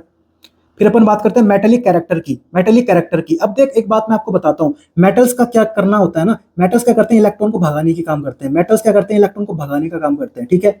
इलेक्ट्रॉन यहाँ पर क्या करना होता है? भगाना होता है, लॉस करना होता है इलेक्ट्रॉन को, ठीक है। तो जो आसानी से इलेक्ट्रॉन को लॉस कर देगा ना, जो जितनी आसानी से इलेक्ट्रॉन को लॉस कर देगा वो उतना अच्छा मेटल, उसकी मेटेलिक कैरेक्टर, उसकी मेटेलिक प्रॉपर्टी उतनी अच्छी, जो इलेक्ट्रॉन को जितना आसानी से भगा देगा, ठीक है। कॉमन सेंस की बात सोच, ग्रुप में ली, ना, की, रब से, ठीक है। तो यहाँ पर हम जब नीचे जाते हैं तो रेडियस क्या होता है सर? बढ़ता है, क्योंकि यहाँ पर सेल बढ़ते हैं सर। यहाँ पर सिर्फ एक सेल था मान ले, तो यहाँ पर तेरे 2 सेल हो जाएंगे, यहाँ पर तेरे मान ले 3 सेल हो गए, यहाँ पर तेरे 4 सेल हो गए, यहाँ पर तेरे 5 सेल हो गए, ठीक है। तो जो सबसे बाहर वाला सेल है उसमें जो इलेक्ट्रॉन प्रेजेंट है, ठीक है, अब ना न्यूक्लियस से उसकी दूरी क्या हो गई? बढ़ गई, वो आसानी से भाग सकता है यार, वो आसानी से भाग सकता है। यहाँ पर जो सबसे बाहर जो वाला जो सेल है वो न्यूक्लियस के पार ही है, वो न्यूक्लियस के पास ही है, सॉरी। तो उसका जो इलेक्ट्रॉन होगा, उसको न्यूक्लियस का जो पॉजिटिव चार्ज है, न्यूक्लियस में पॉजिटिव चार्ज होता है, वो नेगेटिव चार्ज को पकड़ के रखेगा ना, तो इलेक्ट्रॉन वहां पर आसानी से भाग नहीं सकता। यानी जैसे जैसे अपन किसी ग्रुप में नीचे जा रहे हैं ना, तो वहां पर साइज बढ़ रहा है, वहां पर एटॉमिक रेडियस बढ़ रहा है, क्योंकि नंबर ऑफ सेल बढ़ रहे हैं। तो जो सबसे बाहर वाला सेल है, जो वैलेंस सेल है, वहां पर जो इलेक्ट्रॉन है उसकी दूरी बढ़ गई यार, किससे? न्यूक्लियस से। यानी न्यूक्लियस वहां पर आसानी से भाग सकता है, सॉरी, इलेक्ट्रॉन वहां पर आसानी से भाग सकता है, इलेक्ट्रॉन वहां पर आसानी से भाग सकता है। और वही बात मैंने बोली कि इलेक्ट्रॉन अगर आसानी से भाग पा रहा है ना, यानी उसकी मेटेलिक कैरेक्टर, उसकी मेटेलिक प्रॉपर्टी क्या सर? अच्छी है। यानी मैं बोल दूं क्या कि ग्रुप में नीचे जाने पर मेटेलिक प्रॉपर्टी बढ़ती है, मेटेलिक कैरेक्टर बढ़ता है, यस सर। तो वही बात मैंने यहाँ पर लिख दी कि मेटेलिक कैरेक्टर बढ़ता है ग्रुप में नीचे जाने पर। ग्रुप में नीचे जाने पर। तो ये आपकी प्रॉपर्टीज हो गई किसकी, मेटल्स की। आपका खेल नंबर 18 तैयार, खेल नंबर 18 तैयार। अब बात आती है खेल 19 की, नॉन मेटल्स की प्रॉपर्टी, ठीक है। तो जो नॉन मेटल्स होते हैं ना, जो मेटल्स थे वो मेलिएबल थे, तो यहां पर मैंने नॉन मेलिएबल लिख दिया। जो मेटल्स थे वो डक्टाइल थे, तो यहां पर मैंने नॉन डक्टाइल लिख दिया, ठीक है। और इसको बोलते हैं अपन ब्रिटल, यानी जो नॉन मेटल्स होते हैं वो ब्रिटल होते हैं, ना ही वो डक्टाइल होते हैं, ना ही वो मेलिएबल होते हैं। वो क्या होते हैं सर, ब्रिटल होते हैं, ब्रिटल, ठीक है।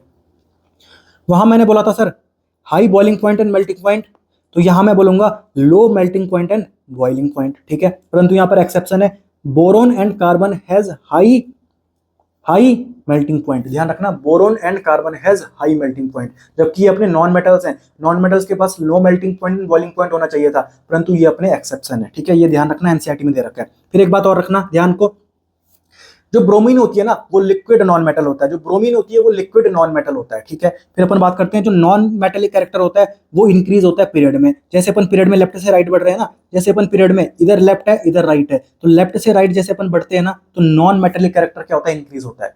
मेटेलिक कैरेक्टर ग्रुप में नीचे जाने पर बढ़ता है, non metallic character across the period बढ़ता है। इतनी बात ध्यान रखना। तो ये बात हो गई तुम्हारी नॉन मेटल्स की प्रॉपर्टी की। तो ये आपका खेल 19 तैयार, खेल 19 तैयार, यानी 19 खेल हमने पढ़ लिए। इन 19 खेलों में से अगर क्वेश्चन पूछा जाएगा वो मेरा गलत होने वाला नहीं है। अब आया बात खेल 20 की, खेल 20 की बात आई, ठीक है सर।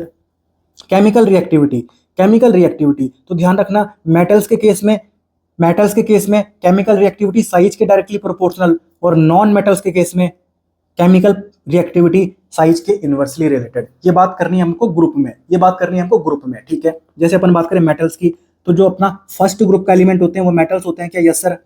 तो ली ना की रब से, क्या ये मेटल्स होते हैं, यस सर ये मेटल्स होते हैं, ठीक है।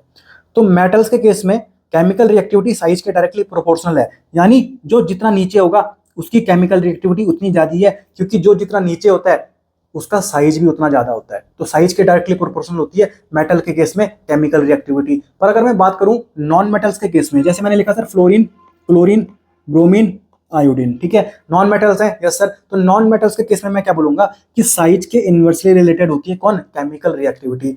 साइज नीचे जाने पर बढ़ रहा है तो केमिकल रिएक्टिविटी नीचे जाने पर क्या होगी सर, घटेगी। तो ध्यान रखना, मेटल्स के केस में साइज के डायरेक्टली प्रोपोर्शनल, और नॉन मेटल्स के केस में साइज के इनवर्सली प्रोपोर्शनल होती है कौन, केमिकल रिएक्टिविटी। ये मैं बात कर रहा हूं ग्रुप की, ठीक है।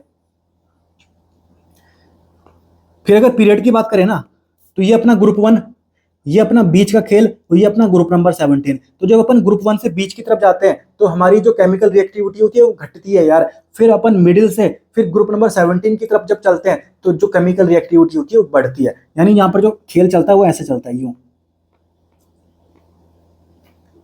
पहले घटती है फिर बढ़ती है। समझ में आ गई बात, यस सर। तो ये बात हो गई आपकी केमिकल रिएक्टिविटी की, यस सर। तो केमिकल रिएक्टिविटी से अगर क्वेश्चन पूछा जाएगा वो मेरा 100% सही होने वाला है, कोई दिक्कत नहीं है। अगला कंसेप्ट आया, अगला खेल आया अपना खेल नंबर 21। खेल नंबर 21 में हमको पढ़ना है सर एटॉमिक रेडियस के बारे में। एक बात मुझे पता लग गई सर, ग्रुप में नीचे जाने पर एटॉमिक रेडियस बढ़ता है क्योंकि नंबर ऑफ सेल्स बढ़ते हैं सर, ठीक है। ध्यान से देख, एटॉमिक रेडियस मेजर करना कॉम्प्लिकेटेड। अगर तेरे को ना एटम का रेडियस निकालना है तो वो बहुत कॉम्प्लिकेटेड है। तो यहाँ पर देख, एक बॉल है, क्रिकेट की बॉल है ना, उसका तो रेडियस आसानी से निकाल सकता है, और एटम भी तो अपना क्या होता है, स्फेरिकल होता है। परंतु एटम का तो रेडियस निकालने में तेरे मतलब वाट लगने वाली है तेरी, क्योंकि एटम का जो रेडियस है ना उसको निकालना इतना आसान नहीं है, जितना आसान अपन बॉल का रेडियस निकाल सकते हैं। उसका रेडियस निकालना इतना आसान नहीं है, बहुत कॉम्प्लिकेटेड है। इतना कॉम्प्लिकेटेड क्यों है ना, क्योंकि यहाँ पर जो ऑर्डर आता है रेडियस का वो आता है 1.2 एंगस्ट्रॉम। एंगस्ट्रॉम मतलब 10⁻⁻10 यार, 10⁻⁻10। मतलब सोच ले कितना छोटा होता है एटम यार। तो अगर छोटी सी चीज है तो उसमें कैसे निकाल सकता है, बहुत दिक्कत तो आने वाली है ना, यस सर। दूसरी बात, यहाँ पर जो एटम को इलेक्ट्रॉन क्लाउड जो सराउंड करते हैं ना, तो वहां पर क्या होता है, उनकी जो बाउंड्रीज है ना वो शार्प नहीं होती। यहाँ पर तो हमको पता है जो क्रिकेट की बॉल है कि ये इसकी बाउंड्री है सर, यहाँ तक हमको मेजर करना है, यहाँ तक। परंतु जो एटम होता है वहां पर बाउंड्रीज ही क्लियर नहीं है, हमको पता ही नहीं यहाँ तक मेजर करूं या यहाँ तक मेजर करूं, ठीक है। तो ये दो रीजन है, एनसीईआरटी भी इनके बारे में बताती है। ध्यान रखना, इन दो रीजन के कारण आज तक अपन बोलते आ रहे हैं कि जो एटम है ना, उनका एटॉमिक रेडियस निकालना बहुत कॉम्प्लिकेटेड है, इतना आसान बात नहीं है। तो ये बात अपने को पता होनी चाहिए। फिर अपन आगे बढ़ते हैं। 3 टाइप के रेडियस यहां पर मैंने दे रखे हैं। Van der Waals radius, yes sir. Metallic radius, yes sir. Covalent radius, ठीक है। ये अपना वैंडरवाल रेडियस, ये अपना मेटालिक रेडियस और ये अपना कोवेलेंट रेडियस। ये जो डी है ना, ये अपना मेटालिक रेडियस नहीं है। डी को अगर मैं 2 से डिवाइड कर दूं, वो अपना मेटालिक रेडियस आएगा। सिमिलरली यहां पर भी डी को 2 से डिवाइड कर दूं, वो अपना कोवेलेंट रेडियस आएगा। तो वही बात मैंने यहां पर लिख दी, metallic radius equal to d/2, covalent radius equal to d/2। D क्या अपना इंटर न्यूक्लियर डिस्टेंस, यहाँ का जो न्यूक्लियस है और यहाँ का जो न्यूक्लियस है, उनकी बीच की दूरी, उसको बोलते हैं इंटर न्यूक्लियर डिस्टेंस या बॉन्ड डिस्टेंस, ठीक है। तो डी को 2 से डिवाइड करना है तो मेटालिक रेडियस भी आ जाएगा, कोवेलेंट रेडियस भी आ जाएगा। फिर अपन बात करें वैंडरवाल रेडियस को कैसे निकालते हैं। कोवेलेंट रेडियस का अगर तू डबल कर दे, 2 से मल्टीप्लाई कर दे, तो तेरा वैंडरवाल रेडियस आ जाएगा, ठीक है। ठीक है सर। जो मेटालिक रेडियस होता है वो मेटल्स के बीच में होता है सर। जो कोवेलेंट रेडियस होता है वो नॉन मेटल्स के बीच में होता है सर। जो वैंडरवाल रेडियस होता है वो नोबल गैसेस में देखने को मिलता है सर, ठीक है। फिर बात करते हैं अपन सील्डिंग इफेक्ट और स्क्रीनिंग इफेक्ट की। इसको अपन सिग्मा से डिनोट करते हैं, सिग्मा से, ये लिखा मैंने सिग्मा, ठीक है। सील्डिंग इफेक्ट और स्क्रीनिंग इफेक्ट एक ही बात है, ठीक है। कॉमन सेंस की बात है, ध्यान से देख, बिल्कुल आसानी से मैं आपको समझाता हूं। बीच में सर न्यूक्लियस होता है, पॉजिटिव चार्ज होता है, न्यूक्लियस में प्रोटॉन होते हैं, ठीक है। ये अपने सेल, ये मैं सेल बनाते जा रहा हूं, ये मैं सेल बनाते जा रहा हूं, ठीक है। तो मान ले ये तेरा सबसे बाहर वाला सेल है, यानी ये अपना वैलेंस सेल है, वैलेंस सेल है, यस सर। तो वैलेंस सेल में मान ले ये तेरा इलेक्ट्रॉन प्रेजेंट है, ये तेरा इलेक्ट्रॉन प्रेजेंट है, ये बैठा हुआ इलेक्ट्रॉन है, ठीक है। तो जो बीच में तेरा न्यूक्लियस है ना, उसके पास तो पॉजिटिव चार्ज है, तो पॉजिटिव और नेगेटिव अपोजिट चार्ज हो गए, और अपोजिट चार्ज के बीच में क्या होता है सर, अट्रैक्शन होता है। यानी जो बीच में न्यूक्लियस है वो चाहता है कि मैं इस इलेक्ट्रॉन को अपनी तरफ क्या करूं सर, खींच दूं। मैं इस इलेक्ट्रॉन को क्या करूं सर, अपनी तरफ खींच दूं, ठीक है। तो इसी को अपन क्या बोलते हैं, इफेक्टिव न्यूक्लियर चार्ज। इसको बोलते हैं अपन इफेक्टिव न्यूक्लियर चार्ज। जो बीच में न्यूक्लियस है वो चाहता है कि जो वैलेंस सेल में इलेक्ट्रॉन बैठा हुआ है ना, उसको मैं अपनी तरफ खींच दूं। इसको मैं बोलता हूं सर इफेक्टिव न्यूक्लियर चार्ज, या फिर इसको अपन बोलते हैं जेड इफेक्टिव, इसको बोलते हैं अपन जेड इफेक्टिव। तो फिर सर सील्डिंग इफेक्ट क्या है, सील्डिंग इफेक्ट क्या है, ठीक है, मैं आपको समझाता हूं। अब ध्यान से देख यार, ये अपना क्या है सर, वैलेंस सेल है, ठीक है। उसके अंदर और भी तो सेल्स हैं, ये अपना पेनल्टीमेट सेल, ये अपना एंटी पेनल्टीमेट सेल, ठीक है। यहां पर भी इलेक्ट्रॉन प्रेजेंट होंगे, यहां पर मैंने मान ली ये इलेक्ट्रॉन प्रेजेंट है, ठीक है। तो इलेक्ट्रॉन प्रेजेंट है और ये भी तो इलेक्ट्रॉन है, यस सर। इलेक्ट्रॉन में भी नेगेटिव चार्ज, इलेक्ट्रॉन में भी नेगेटिव चार्ज, तो negative negative charge same charge हो गए, तो इनके बीच में रिपल्सन होगा क्या, यस सर। यानी जो अंदर के सेल्स हैं, वहां जो इलेक्ट्रॉन बैठे हुए हैं ना, वो चाहते हैं ना कि न्यूक्लियस इस वाले इलेक्ट्रॉन को अपनी तरफ खींच ना पाए, तो ये क्या करते हैं, इस वाले इलेक्ट्रॉन को रिपेल करते हैं। यहाँ पर भी कोई इलेक्ट्रॉन प्रेजेंट होगा, ये इस वाले इलेक्ट्रॉन को रिपेल करेगा, क्योंकि negative negative charges same charges के बीच में तो रिपल्सन ही होता है ना।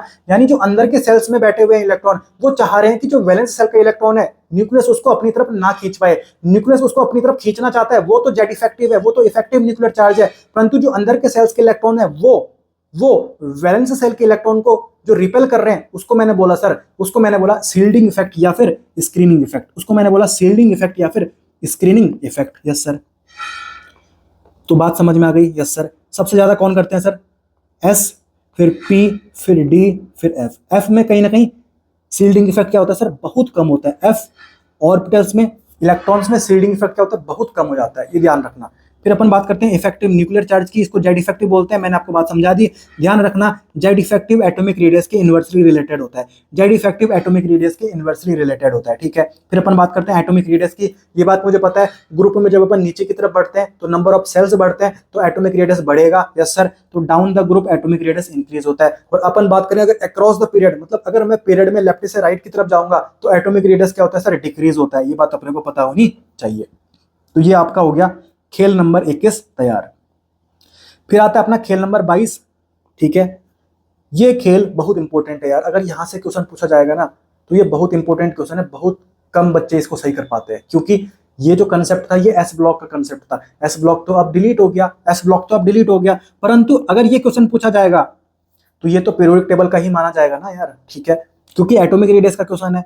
परंतु ये जो कंसेप्ट था, ये आपको बताया जाता था एनसीईआरटी की टेक्स्ट बुक में, एस ब्लॉक में। एस ब्लॉक सर डिलीट हो गया, ठीक है, पर कोई दिक्कत नहीं, अपन यहां पर करेंगे। ये मैंने फर्स्ट ग्रुप के एलिमेंट लिख दिए, ये मैंने सेकंड ग्रुप के एलिमेंट लिख दिए, ठीक है सर। अगर मन से पढ़ाई करेंगे तो सिलेक्शन हो जाएगा क्या? Yes sir. यहाँ पर मैंने मन लिख दिया, एम बना दिया मैंने, एम ये बना दिया मैंने, एम एन बना दिया मैंने, ये बना दिया मैंने एन, मन बना दिया मैंने। तो मन से अगर पढ़ेंगे तो सिलेक्शन हो जाएगा, ठीक है सर। तो यहाँ पर तुमको एम एन बनाना है, मन बनाना है, यानी मन बनाना है, क्या बनाना है? मन बनाना है, ठीक है। हमको बात पता है जब अपन ग्रुप में नीचे की तरफ बढ़ते हैं तो एटॉमिक रेडियस क्या होता है? बढ़ता है, यानी इसका एटॉमिक रेडियस सबसे ज्यादा और इसका एटॉमिक रेडियस सबसे कम, ठीक है। तो एटॉमिक रेडियस के सीक्वेंस में अगर लगाऊं तो यहाँ पर सबसे ज्यादा एटॉमिक रेडियस होगा सीजियम का, फिर रुबिडियम का, फिर पोटेशियम का, फिर बेरियम का, फिर एसआर का, फिर कैल्शियम का, फिर सोडियम का, फिर मैग्नीशियम का, फिर लिथियम का, सबसे कम होगा बरीलियम का। बिल्कुल तैयार खेल, कोई दिक्कत नहीं है, कोई दिक्कत ही नहीं है सर, कोई दिक्कत ही नहीं है, ठीक है। तो खेल 22 भी तैयार। खेल 23 आया अपना आयोनिक रेडियस, आयोनिक रेडियस, ठीक है। कॉमन सेंस की बात सोच, कॉमन सेंस की बात सोच। जो हमको दिखता है ना सर, जो हमको दिखता है ना कि सर बढ़ रहा है, देखो बढ़ रहा है, +1 +2 +3, देखो सर इधर जा रहे हैं अपन, बढ़ रहा है खेल, -2 -1 0 +1, देखो सर जब इधर जा रहे हैं अपन खेल बढ़ रहा है। तो जिधर अपन जा रहे हैं खेल बढ़ रहा है या खेल घट रहा है, ये जो अपन बोल रहे हैं कि बढ़ रहा है या घट रहा है, ये क्या होता है? अपना जेड इफेक्टिव होता है, यानी जो दिखता है ना वो जेड इफेक्टिव होता है। और एक बात अपने को पता है, जेड इफेक्टिव एटॉमिक रेडियस के इनवर्सली रिलेटेड होता है क्या? Yes sir. तो जो दिखता है वो जेड इफेक्टिव होता है। देखो सर -2 फिर -1 फिर +1 फिर +2, जब अपन लेफ्ट से राइट जा रहे हैं ना, जब अपन लेफ्ट से राइट जा रहे हैं तो जेड इफेक्टिव क्या हो रहा है सर? बढ़ रहा है, यानी एटॉमिक रेडियस क्या हो रहा होगा सर? घट रहा होगा। सिंपल सी बात है, सिंपल सी बात है। फिर इसकी बात करें अपन, S-2 फिर Cl- फिर Ar फिर K पॉजिटिव फिर Ca पॉजिटिव। तो S-2 यानी -2 से जब अपन +2 की तरफ जा रहे हैं यानी बढ़ रहा है ना, तो ये जो बढ़ रहा है ये क्या बढ़ रहा है सर? जेड इफेक्टिव बढ़ रहा है, यानी एटॉमिक रेडियस घट रहा है, यानी एटॉमिक रेडियस घट रहा है सर, ठीक है। सिंपल सी बात है। अब यहाँ पर देख, ये कंसेप्ट आपको पता होना चाहिए, एनायन का आयोनिक रेडियस सबसे ज्यादा होता है, फिर न्यूट्रल एटम का होता है, फिर होता है किसका? कैटायन का। यहाँ पर मैं आपको बताता हूँ, देख मान ले ये तेरा न्यूट्रल, मान लीजिए तेरा एनायन, ठीक है, यहाँ पर 0 है। तो जब अपन लेफ्ट से राइट की तरफ जा रहे हैं तो बढ़ रहा है ना, यानी जेड इफेक्टिव बढ़ रहा है, यानी एटॉमिक रेडियस क्या हो रहा होगा सर? घट रहा होगा। तो एटॉमिक रेडियस ज्यादा किसका होगा सर? एनायन का होगा कि न्यूट्रल का होगा सर? एनायन का होगा। वही बात मैंने लिख दी, एनायन का आयोनिक रेडियस न्यूट्रल से ज्यादा होता है, ठीक है। फिर अपन बात करते हैं कैटायन के केस में।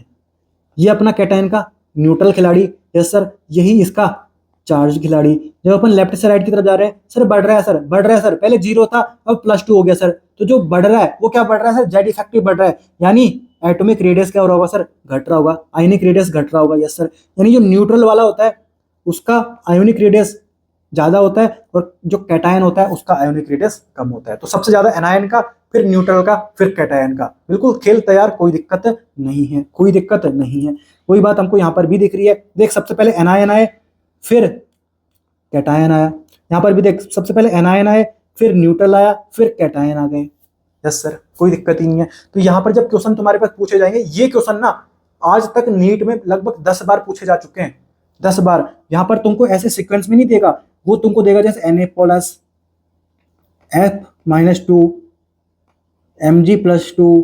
तो तुमको पहले ये सीक्वेंस लगाना है, घटता क्रम लगा दो या बढ़ता क्रम लगा दो। और जो तुमने क्रम लगाया है, जो तुमने सीक्वेंस लगाई है, वो किसकी लगाई है सर? जेड इफेक्टिव की। उसको अपोजिट कर दोगे तो वो किसकी सीक्वेंस आ जाएगी? एटॉमिक रेडियस की, सॉरी आयोनिक रेडियस की। तो मैं उम्मीद करता हूँ खेल आपको समझ में आ गया होगा। इसमें कोई ऐसी रॉकेट साइंस नहीं है, बिल्कुल आसानी से अपन समझ सकते हैं। तो खेल नंबर 23 अपना तैयार, खेल नंबर 23 तैयार। फिर आता है अपना खेल number 24, 3 exception of atomic radius in periodic table. पूरी पीरियोडिक टेबल में 3 एक्सेप्शन है जहां पर एटॉमिक रेडियस का कुछ एक्सेप्शन आते हैं। तो सबसे पहला एक्सेप्शन आता है अपना 3D सीरीज में, 3D सीरीज में, ठीक है। 3D सीरीज यानी एटॉमिक नंबर 21 से लेकर 30 तक, सक्टी, वॉकर, मिन, फीको, नीकू, जन, scandium, titanium, vanadium, chromium, manganese, iron, copper, sorry cobalt, निकल, कॉपर, जिंक, ठीक है। ये आपकी 3D सीरीज है क्या? Yes sir. और हमको बात पता है कि जब अपन पीरियड में लेफ्ट से राइट की तरफ चलते हैं तो एटॉमिक रेडियस क्या होता है सर? घटता है। परंतु यहाँ पर खेल एक्सेप्शन चल रहा है। जब मैं स्कैंडियम से मैग्नीज की तरफ जाऊंगा ना, जब मैं स्कैंडियम से मैग्नीज की तरफ जाऊंगा तो यहाँ पर क्या होता है? जेड इफेक्टिव ज्यादा होता है, किससे? शील्डिंग इफेक्ट से जेड इफेक्टिव ज्यादा होता है। और जेड इफेक्टिव एटॉमिक रेडियस के इनवर्सली रिलेटेड होता है क्या? Yes sir. जेड इफेक्टिव अगर ज्यादा है तो एटॉमिक रेडियस क्या होना चाहिए? घटना चाहिए ना। तो देख यहाँ पर घटा रहा हूं मैं, यहाँ पर देख मैं घटाने वाली सीक्वेंस लगा दी मैंने, ठीक है सर। फिर यहाँ पर फेकोनी, फेकोनी में क्या होता है sir? Z effective shielding effect के बराबर हो जाता है, यानी यहाँ पर हमने एटॉमिक रेडियस बराबर कर दिया, ठीक है सर। फिर उसके बाद क्या होता है, जेड इफेक्टिव कम पड़ जाता है और शील्डिंग इफेक्ट ज्यादा पड़ जाता है। तो जेड इफेक्टिव अगर कम है यानी एटॉमिक रेडियस बढ़ाना पड़ेगा। ये मैंने एटॉमिक रेडियस को बढ़ाने वाला साइन लगा दिया, ये मैंने बढ़ाने वाला साइन लगा दिया, ठीक है। तो ये बात अपने को पता होनी चाहिए। तो ये आपका एक्सेप्शन है, ये ध्यान रखना, 3D सीरीज में एटॉमिक रेडियस का एक्सेप्शन होता है। फिर दूसरा एक्सेप्शन आता है अपना ग्रुप नंबर 13 में। ग्रुप नंबर 13 यानी सर पी ब्लॉक का पहला ग्रुप, यानी सर बिना इलायची गरम इंडियन टी, बिना इलायची गरम इंडियन टी, ठीक है। तो ये लिखा मैंने बिना इलायची गरम इंडियन टी। सर जब ग्रुप में नीचे जाते हैं तो नंबर ऑफ सेल्स बढ़ते हैं, तो सर एटॉमिक रेडियस बढ़ता है क्या? यस सर बढ़ता है, परंतु यहां पर एक्सेप्शन हो गया। क्यों?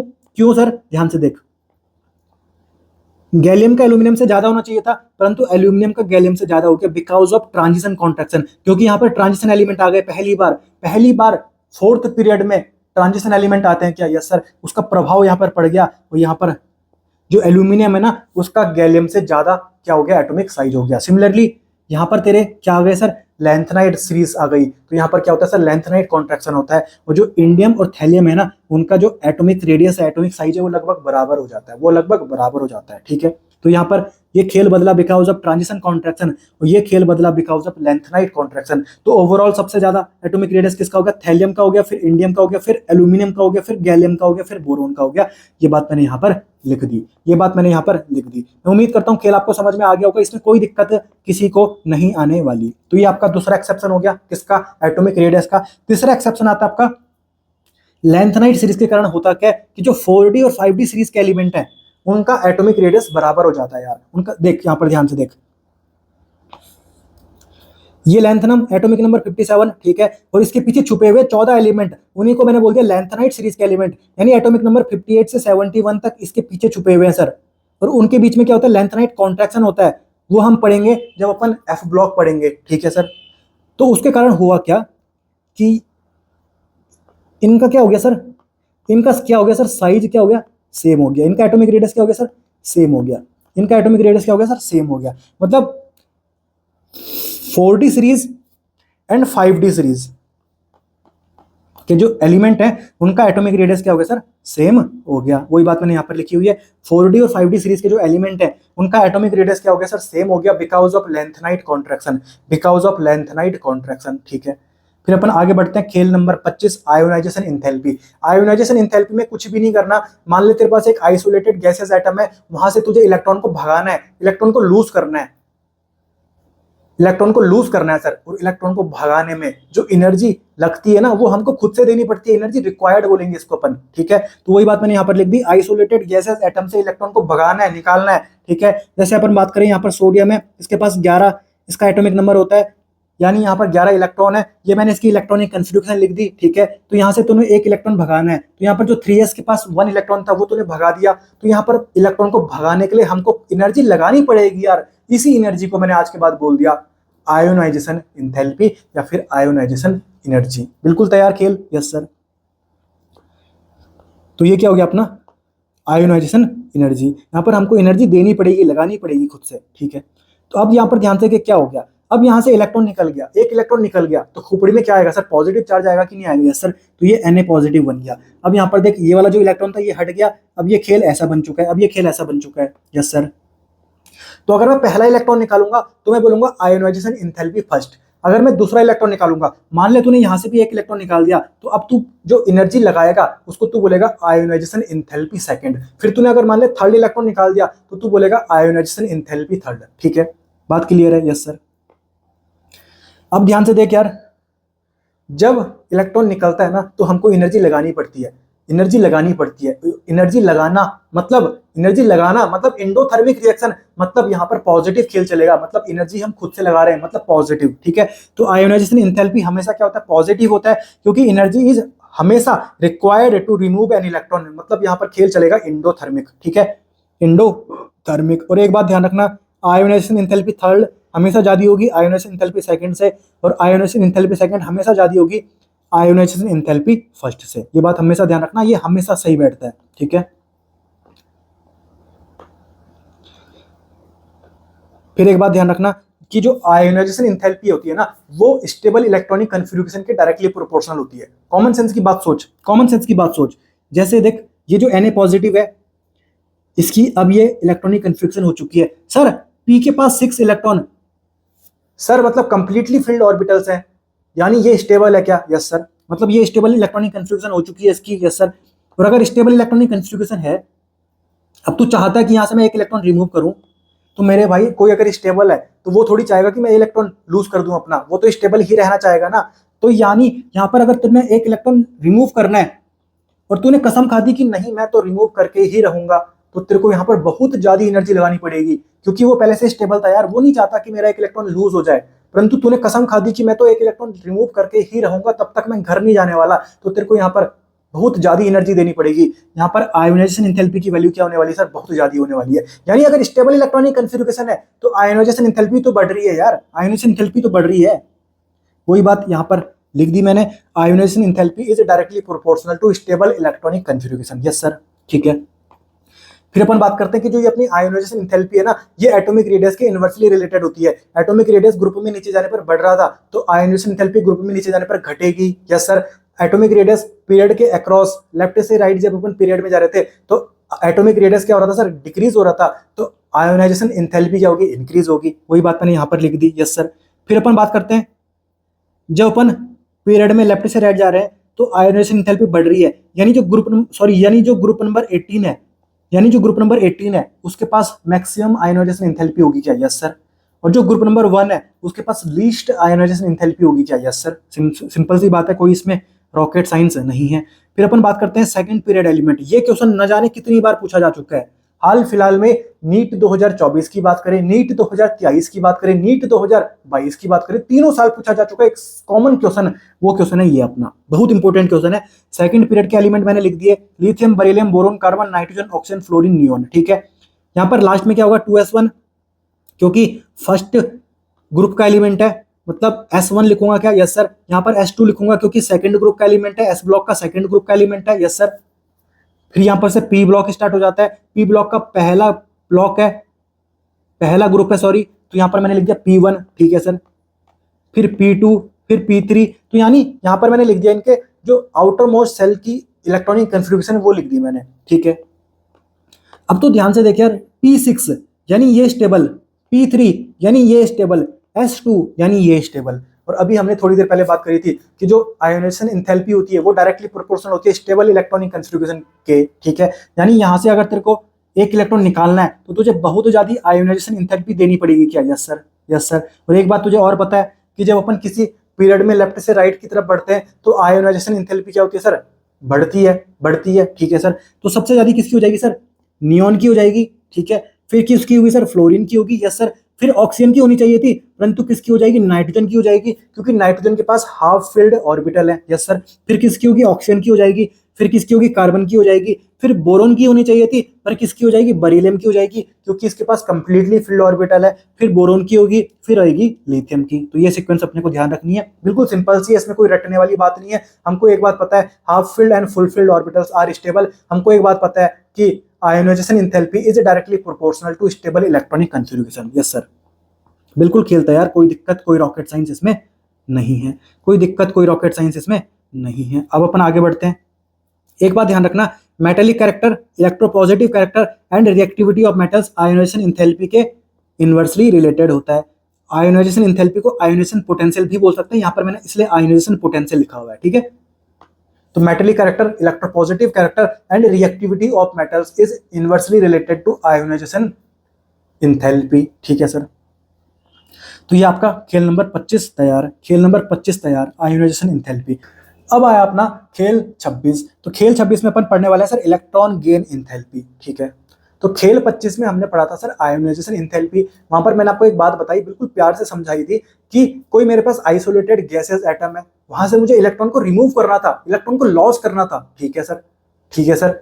यहाँ पर उल्टा करना है यार, इलेक्ट्रॉन गेन एंथैल्पी में नाम से ही पता लग रहा है इलेक्ट्रॉन गेन, यानी आइसोलेटेड गैसेस एटम है, यहाँ पर तूने इलेक्ट्रॉन को ऐड करना है सर, ऐड करना है इलेक्ट्रॉन को। तो ऐड जब अपन इलेक्ट्रॉन को करते हैं तो यहाँ पर एनर्जी रिलीज होती है। एनर्जी रिलीज मतलब एनर्जी का एग्जिट, यानी एक्सोथर्मिक रिएक्शन। और जब एनर्जी रिलीज होती है तो इसको अपन नेगेटिव साइन से शो करते हैं, नेगेटिव साइन से, यानी ये अपनी एक्सोथर्मिक रिएक्शन है। तो आज के बाद इलेक्ट्रॉन गेन एंथैल्पी को मैं बोलूंगा नेगेटिव इलेक्ट्रॉन गेन एंथैल्पी, क्योंकि यहाँ पर एक्सोथर्मिक रिएक्शन है, क्योंकि एनर्जी रिलीज हो रही है सर, एनर्जी रिलीज हो रही है। ठीक है, तो ये बात मैंने यहाँ पर लिख दी। आइसोलेटेड गैसेस एटम पे इलेक्ट्रॉन को ऐड करना है, यस सर।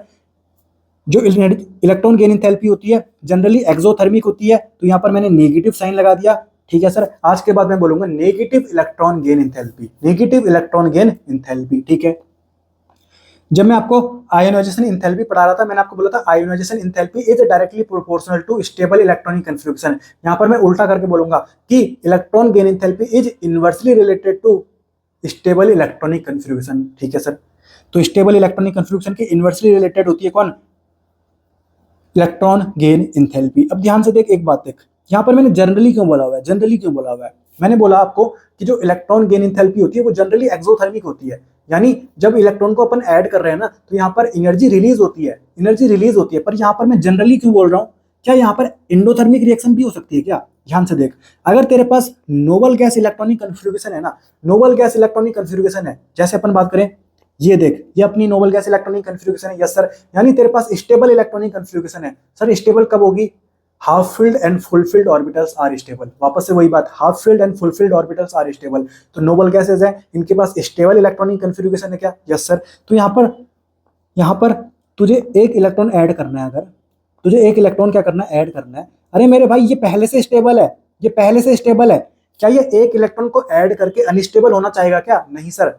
अगर कोई पहले से स्टेबल है तो वो तो चाहता है कि मैं स्टेबल ही रहूं, हर कोई चाहता है यार स्टेबल रहे। तो अगर ये नोबल गैसेज है, इनके पास स्टेबल इलेक्ट्रॉनिक कन्फिग्रेशन है, ये तो चाहती है कि मैं स्टेबल ही रहूं। तो यहाँ पर तुम अगर बोल रहे हो कि एक इलेक्ट्रॉन ऐड कर लो, तो वो तो चाहेगा नहीं कि मैं एक इलेक्ट्रॉन ऐड करके अनस्टेबल बन जाऊं। नहीं सर, नहीं चाहेगा वो, ठीक है। परंतु मैंने तो कसम खा दी सर, मैं तो घर नहीं जाऊंगा, मैं तब तक घर नहीं जाऊंगा जब तक मैं एक इलेक्ट्रॉन यहाँ पर ऐड ना करूं। तो अगर तुमने यहाँ पर जबरदस्ती कसम खा दी कि एक इलेक्ट्रॉन मैं ऐड करके ही मानूंगा, तो यहाँ पर तुझे खुद से और एनर्जी देनी पड़ेगी कि मैं खुद से एनर्जी दे दूंगा। पर please please noble gases, please stable electronic configuration, एक इलेक्ट्रॉन ऐड कर लो, मैं खुद से अपनी एनर्जी देने के लिए तैयार हूं। यानी यहाँ पर तुम खुद से एनर्जी दे रहे हो, तो यानी एंडोथर्मिक रिएक्शन बोल दूं क्या? एंडोथर्मिक रिएक्शन बोल दूं क्या? तो अगर एंडोथर्मिक बोलूंगा तो पॉजिटिव इलेक्ट्रॉन गेन एंथैल्पी यहां पर हो गई। यानी आज के बाद नोबल गैसेस के पास होती है पॉजिटिव इलेक्ट्रॉन गेन एंथैल्पी, बाकी हर किसी के पास होती है नेगेटिव इलेक्ट्रॉन गेन एंथैल्पी। बिल्कुल खेलता यार, स्टार मार्क लगा के लिख दे, स्टार मार्क लगा के अपने यहाँ पर टैटू छपा दे, ठीक है। कि आज के बाद सारे एलिमेंट्स के पास, ग्रुप 1 से लेकर ग्रुप 17 तक सारे एलिमेंट के पास नेगेटिव इलेक्ट्रॉन गेन एंथैल्पी होती है, परंतु नोबल गैसेस के पास होती है positive electron gain enthalpy, yes sir, ठीक है। तो वही बात मैंने यहां पर लिख दी, ग्रुप 1, ग्रुप 17, ग्रुप 18, ग्रुप 18 के पास होती है पॉजिटिव इलेक्ट्रॉन गेन एंथैल्पी, ठीक है। और यहां पर ध्यान से देख, जो हमारी इलेक्ट्रॉन गेन एंथैल्पी होती है वो भी एटॉमिक रेडियस के इनवर्सली रिलेटेड होती है। यानी जब अपन पीरियड में अक्रॉस द पीरियड चलते हैं, यानी लेफ्ट द राइट चलते हैं, पीरियड में लेफ्ट से राइट चलते हैं, तो एटॉमिक रेडियस घटता था तो इलेक्ट्रॉन गेन एंथैल्पी बढ़ेगी, ठीक है। तो ग्रुप 1 से ग्रुप 17 तक नेगेटिव इलेक्ट्रॉन गेन एंथैल्पी क्या होगी? बढ़ेगी। फिर ग्रुप 18 के पास क्या है? Positive electron gain enthalpy, yes sir, positive electron gain enthalpy, yes sir. पूरा कंसेप्ट क्लियर हो गया, कोई दिक्कत ही नहीं है। ध्यान से देख, down the group atomic radius के यूनिवर्सली रिलेटेड होती है इलेक्ट्रॉन गेन एंथैल्पी। तो एटॉमिक रेडियस ग्रुप में नीचे जाने पर क्या हो रहा था सर? बढ़ रहा था। तो इलेक्ट्रॉन गेन एंथैल्पी क्या होगा सर? घटेगा। ये देख, मैंने लिख दिया घटेगा, ठीक है सर। अब मैंने क्या किया? सेकंड पीरियड के एलिमेंट लिख दिए, यस सर। इसके पास स्टेबल इलेक्ट्रॉनिक कन्फिग्रेशन, इसके पास स्टेबल इलेक्ट्रॉनिक कन्फिग्रेशन, इसके पास स्टेबल इलेक्ट्रॉनिक कन्फिग्रेशन, ठीक है। जब अपन किसी पीरियड में लेफ्ट से राइट चलते हैं तो इलेक्ट्रॉन गेन एंथैल्पी क्या होती है सर? इलेक्ट्रॉन गेन एंथैल्पी क्या होती है सर? बढ़ती है, यस सर, बढ़ती है, ठीक है। परंतु ये क्या है सर? ये जो है ना, ये तो सर स्टेबल है, इनके पास स्टेबल इलेक्ट्रॉनिक कन्फिग्रेशन है, यानी इनकी इलेक्ट्रॉन गेन एंथैल्पी क्या होगी सर? कम होगी। क्योंकि अभी मैंने थोड़ी देर पहले पढ़ा था कि electron gain enthalpy is inversely related to stability, यानी inversely related to stable electronic configuration. यानी जिनकी स्टेबल इलेक्ट्रॉनिक कन्फिग्रेशन होगी उनकी इलेक्ट्रॉन गेन एंथैल्पी क्या होगी सर? कम होगी, यस सर। तो इनको मैं 1 मिनट के लिए इग्नोर कर लेता हूँ, ठीक है। बाकी जो बचे हुए हैं, हमको बात पता है कि जब अपन किसी पीरियड में लेफ्ट से राइट बढ़ते हैं तो इलेक्ट्रॉन गेन एंथैल्पी बढ़ती है। तो सबसे ज्यादा किसकी होगी सर? फ्लोरीन की होगी, यस सर। फिर किसकी होगी? ऑक्सीजन की होगी, यस सर। फिर किसकी होगी? कार्बन की होगी, यस सर। फिर किसकी होगी सर? बोरोन की होनी चाहिए थी, पर ध्यान रखना पहले लिथियम की होती है फिर बोरोन की होती है, पहले लिथियम की होती है फिर बोरोन की होती है। तो यहां तक खेल समझ में आ गया, ठीक है। फिर तूने हाफ फील्ड वाला रख दिया, यस सर। फिर तूने फुल फील्ड वाला ये रख दिया, यस सर। फिर तूने ये रख दिया, यानी जो जितना ज्यादा स्टेबल उसकी उसकी इलेक्ट्रॉन गेन एंथैल्पी उतनी कम। सबसे ज्यादा स्टेबल ये है ना अपना, तो इसकी इलेक्ट्रॉन गेन एंथैल्पी सबसे कम सर, सबसे कम, ठीक है। तो मैं उम्मीद करता हूँ खेल आपको समझ में आ गया होगा, तो ये अपने को ध्यान रखना है। फिर अपन आगे बढ़ते हैं। हमने बात सुनी होगी सर कि जो इलेक्ट्रॉन गेन एंथैल्पी है उसको इलेक्ट्रॉन एफिनिटी भी बोलते हैं। यस सर बोलते हैं। दोनों में ना मैग्नीट्यूड सेम होता है, पर दोनों में डिफरेंस क्या होता है सर? साइन का डिफरेंस होता है बस, बाकी कुछ दिक्कत नहीं है। तो इलेक्ट्रॉन गेन एंथैल्पी को मैं आज के बाद बोल सकता हूँ इलेक्ट्रॉन एफिनिटी, बस यहाँ पर साइन का डिफरेंस होता है, मैग्नीट्यूड दोनों का सेम होता है। फिर अपन बात करते हैं, एक बात ध्यान रखना यार कि जो सेकंड इलेक्ट्रॉन गेन एंथैल्पी होती है ना, वो हमेशा क्या होती है सर? एंडोथर्मिक होती है। सेकंड इलेक्ट्रॉन गेन एंथैल्पी यानी पहले बार तूने इलेक्ट्रॉन को ऐड किया, वो तो नेगेटिव होगी, एक्सोथर्मिक रिएक्शन है, सिवाय कि अगर कहीं नोबल गैसेस तो नहीं है, क्योंकि नोबल गैस के केस में क्या होता है sir? Positive electron gain enthalpy होती है। ठीक है, तो अगर मैं नोबल गैसेस को हटा दूं, स्टेबल इलेक्ट्रॉनिक कन्फिग्रेशन नहीं है, तो नॉर्मली होता क्या है? पहली बार जब तूने इलेक्ट्रॉन ऐड किया तो नेगेटिव इलेक्ट्रॉन गेन एंथैल्पी होगी, क्योंकि एक्सोथर्मिक रिएक्शन चलेगी। ठीक है, परंतु जब तूने दूसरी बार इलेक्ट्रॉन को ऐड किया ना, तो यहाँ पर हमेशा एंडोथर्मिक रिएक्शन होती है। यहाँ पर हमेशा तेरे को एनर्जी खुद से देनी पड़ती है। ठीक है, यहाँ पर एक क्वेश्चन भी मैं आपको दिखा देता हूं, जैसे ये वाला क्वेश्चन था, देख यहां पर तूने पहली बार जब इलेक्ट्रॉन को ऐड किया तो नेगेटिव है, होनी भी चाहिए, परंतु जब तूने दूसरी बार इलेक्ट्रॉन को ऐड किया तो क्या हो गया sir? Positive electron gain enthalpy हो गई। ध्यान से देख। ठीक है, क्योंकि यहां पर देख, यहां पर भी नेगेटिव, यहां पर भी नेगेटिव, तो यहां पर क्या होता है? रिपल्सन हो जाता है, रिपल्सन हो जाता है भाई यहां पर। ठीक है, तो यहां पर तूने एनर्जी खुद से देनी पड़ती है यार, खुद से एनर्जी देनी पड़ती है। यहां पर खेल हो जाता है इंडोथर्मिक, यहां पर खेल हो जाता है इंडोथर्मिक। ठीक है, तो ये बात अपने को पता होनी चाहिए। तो आज के बाद ध्यान रखना, सेकंड इलेक्ट्रॉन गेन एंथैल्पी हमेशा क्या होगी सर? इंडोथर्मिक होगी। ठीक है, तो इंडोथर्मिक इलेक्ट्रॉन गेन एंथैल्पी कब कब होगी? कंक्लूजन निकाल लेते हैं। अगर स्टेबल इलेक्ट्रॉनिक कन्फिग्रेशन होगी, यस सर। अगर सेकंड इलेक्ट्रॉन गेन एंथैल्पी होगी, हमेशा इंडोथर्मिक, हमेशा पॉजिटिव, यस सर। फिर अपन बात करते हैं खेल 27 की। खेल 26 तैयार हो गया क्या? यस सर, खेल 26 तैयार हो गया। खेल 26 से क्वेश्चन आएगा, वो मेरा गलत होने वाला नहीं है। खेल 27 आया, electron gain enthalpy in P block. ठीक है सर, तो ध्यान रखना पी ब्लॉक में ना जो थर्ड पीरियड का एलिमेंट होता है उसकी electron gain enthalpy second period से ज्यादा होती है। जैसे ध्यान से देख, ये सेकंड पीरियड के एलिमेंट, ये थर्ड पीरियड के एलिमेंट, तो जो थर्ड पीरियड के एलिमेंट होते हैं उनकी electron gain enthalpy second period के एलिमेंट से ज्यादा होती है। जबकि हमको बात पता है कि electron gain enthalpy atomic radius के इन्वर्सली रिलेटेड होती है। नीचे जाने पर एटॉमिक रेडियस बढ़ता था, तो इलेक्ट्रॉन गेन एंथैल्पी नीचे जाने पर ग्रुप में इलेक्ट्रॉन गेन एंथैल्पी घटनी चाहिए, परंतु घटती भी है, परंतु थर्ड पीरियड की सेकंड पीरियड के एलिमेंट से ज्यादा हो जाती है। ठीक है, ये अपने को एक्सेप्शन पता होना चाहिए कि electron gain enthalpy third period की सेकंड पीरियड के एलिमेंट से ज्यादा होती है। ठीक है, तो तू कॉमन सेंस से बोल सकता है maximum negative electron gain enthalpy किसकी हो जाएगी? फ्लोरीन की हो जाएगी। ठीक है सर, सॉरी फ्लोरीन की नहीं, क्लोरीन की हो जाएगी। होनी किसकी चाहिए थी? फ्लोरीन की चाहिए थी, परंतु हमने बात करी कि फ्लोरीन अपना सेकंड पीरियड का है, क्लोरीन अपना थर्ड पीरियड का है।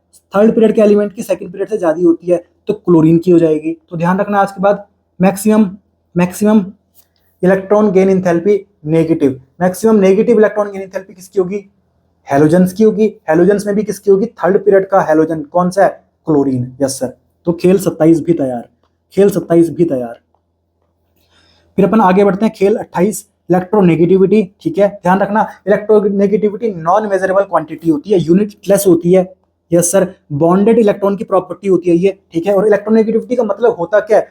Ability to attract shared pair of electron को अपनी तरफ अट्रैक्ट करने की एबिलिटी या क्षमता। ठीक है, अब यहाँ पर तेरे को इलेक्ट्रोनेगेटिविटी की वैल्यू पता होनी चाहिए, किनकी इलेक्ट्रोनेगेटिविटी कितनी होती है। ठीक है, ये कहीं ना कहीं हाइपोथेटिकल है यार, ये कहीं ना कहीं हाइपोथेटिकल है। ठीक है, तो तेरे को कैसे ध्यान रखना है? ते पे है, मतलब तेरे पास है, ते पे है, इनकी इलेक्ट्रोनेगेटिविटी कितनी होती है सर? 2.1 होती है।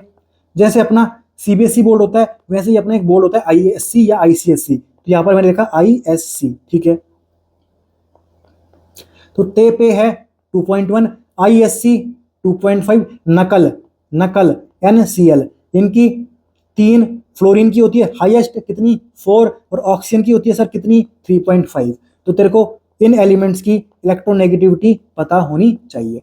ते पे है 2.1, आईएससी 2.5, नकल 3, ऑक्सीजन 3.5 और फ्लोरीन 4। तो हाईएस्ट इलेक्ट्रोनेगेटिविटी किसकी होती है सर? फ्लोरीन की होती है, कितनी? 4। ठीक है, अब ये भी पता होना चाहिए अपने को, अगर सेकंड पीरियड की बात करें अपन, तो सेकंड पीरियड का पहला एलिमेंट लिथियम, इसकी कितनी होती है सर? 1 होती है। फिर अपन जैसे जैसे अपन आगे बढ़ते जाएंगे 0.5 से बढ़ाते जाना है, 0.5 से बढ़ाते जाना है। ठीक है, तो लिथियम के बाद क्या आएगा?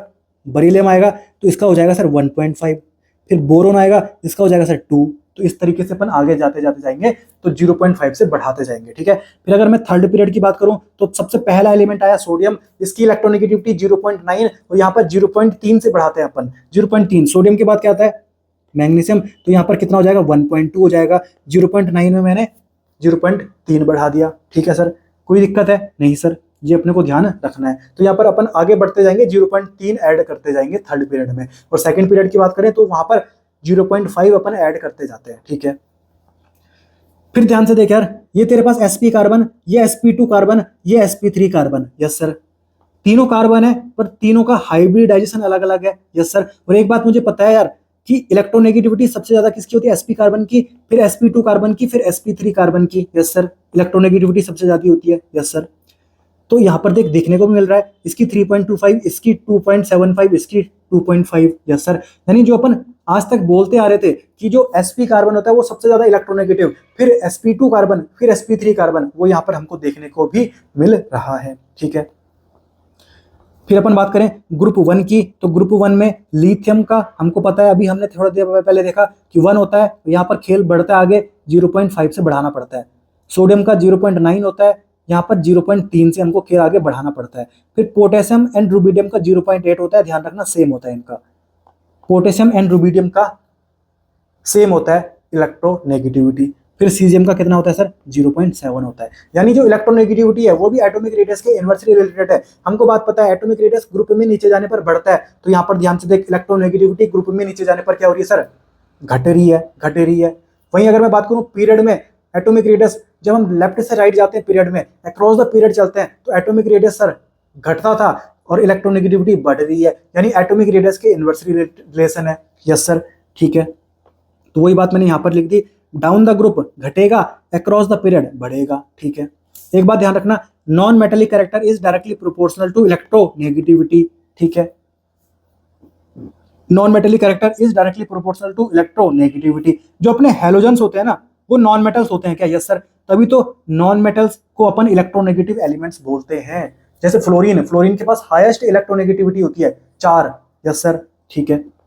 तो मैं उम्मीद करता हूं ये बात आपको समझ में आ गई होगी। तो अगर कोई तुमसे पूछेगा नॉन मेटेलिक कैरेक्टर की सीक्वेंस लगा दो, तो तू कुछ मत करना, इलेक्ट्रोनेगेटिविटी की सीक्वेंस लगा देना, ठीक है। फिर अपन बात करते हैं बॉन्ड पोलैरिटी की, कौन सा बॉन्ड ज्यादा पोलर, कौन सा बॉन्ड ज्यादा पोलर। तो ध्यान रखना डेल्टा EN, जहां पर डेल्टा EN की वैल्यू ज्यादा वो ज्यादा पोलर, यस सर। जैसे अगर मैं बात करूं HCl की, ठीक है, यहाँ पर डेल्टा EN की वैल्यू देख कितनी आ रही है। हाइड्रोजन पकड़ा मैंने, हाइड्रोजन पकड़ा, हाइड्रोजन पकड़ा, ते पे है, ये रहा सर हाइड्रोजन 2.1, ठीक है। HCl मैंने लिखा था ना, तो दूसरा क्या Cl है, कितना 3, तो हाइड्रोजन 2.1 और Cl 3, हाइड्रोजन 2.1 और Cl 3, तो यहाँ पर डेल्टा EN की वैल्यू कितनी आ गई, बड़ा माइनस छोटा, 3 माइनस 2.1, तो 0.9 आ गई सर, 0.9। तो डेल्टा EN की वैल्यू जहां पर जितनी ज्यादा हो जाएगी उसकी बॉन्ड पोलैरिटी उतनी ज्यादा, बॉन्ड पोलैरिटी उतनी ज्यादा, सिंपल सी बात है, कोई दिक्कत इसमें नहीं है। फिर अपन बात करते हैं गैलिस स्केल की, ठीक है। अगर इलेक्ट्रोनेगेटिविटी का डिफरेंस ना डेल्टा EN की वैल्यू अगर 1.7 से कम आ गई, यानी वो जो कंपाउंड है वो कोवलेंट कंपाउंड होगा, और 1.7 से अगर ज्यादा आ गई तो वो कंपाउंड आज के बाद आयोनिक कंपाउंड होगा। जैसे NaCl की बात करो तो Na 0.9, Cl 3, डिफरेंस निकालूंगा यानी डेल्टा EN निकालूंगा, 2.1 आ गया, यानी ये 1.7 से ज्यादा है, यानी जो NaCl है वो आयोनिक कंपाउंड होता है, यानी जो NaCl है वो आयोनिक कंपाउंड होता है, यस सर। तो ये गैलिस स्केल तैयार, यस सर। फिर अपन बात करते हैं मुलिकन स्केल की, electronegativity equal to ionisation enthalpy plus electron affinity, 2 से डिवाइड कर दे, 2 से डिवाइड कर दे, यानी ionisation enthalpy and electron affinity का जो एवरेज होता है ना वो क्या होता है अपना, इलेक्ट्रोनेगेटिविटी होती है। ऐसा किसने बोला, मुलिकन साहब ने बोला, मुलिकन स्केल इसको अपन बोलते हैं, ठीक है।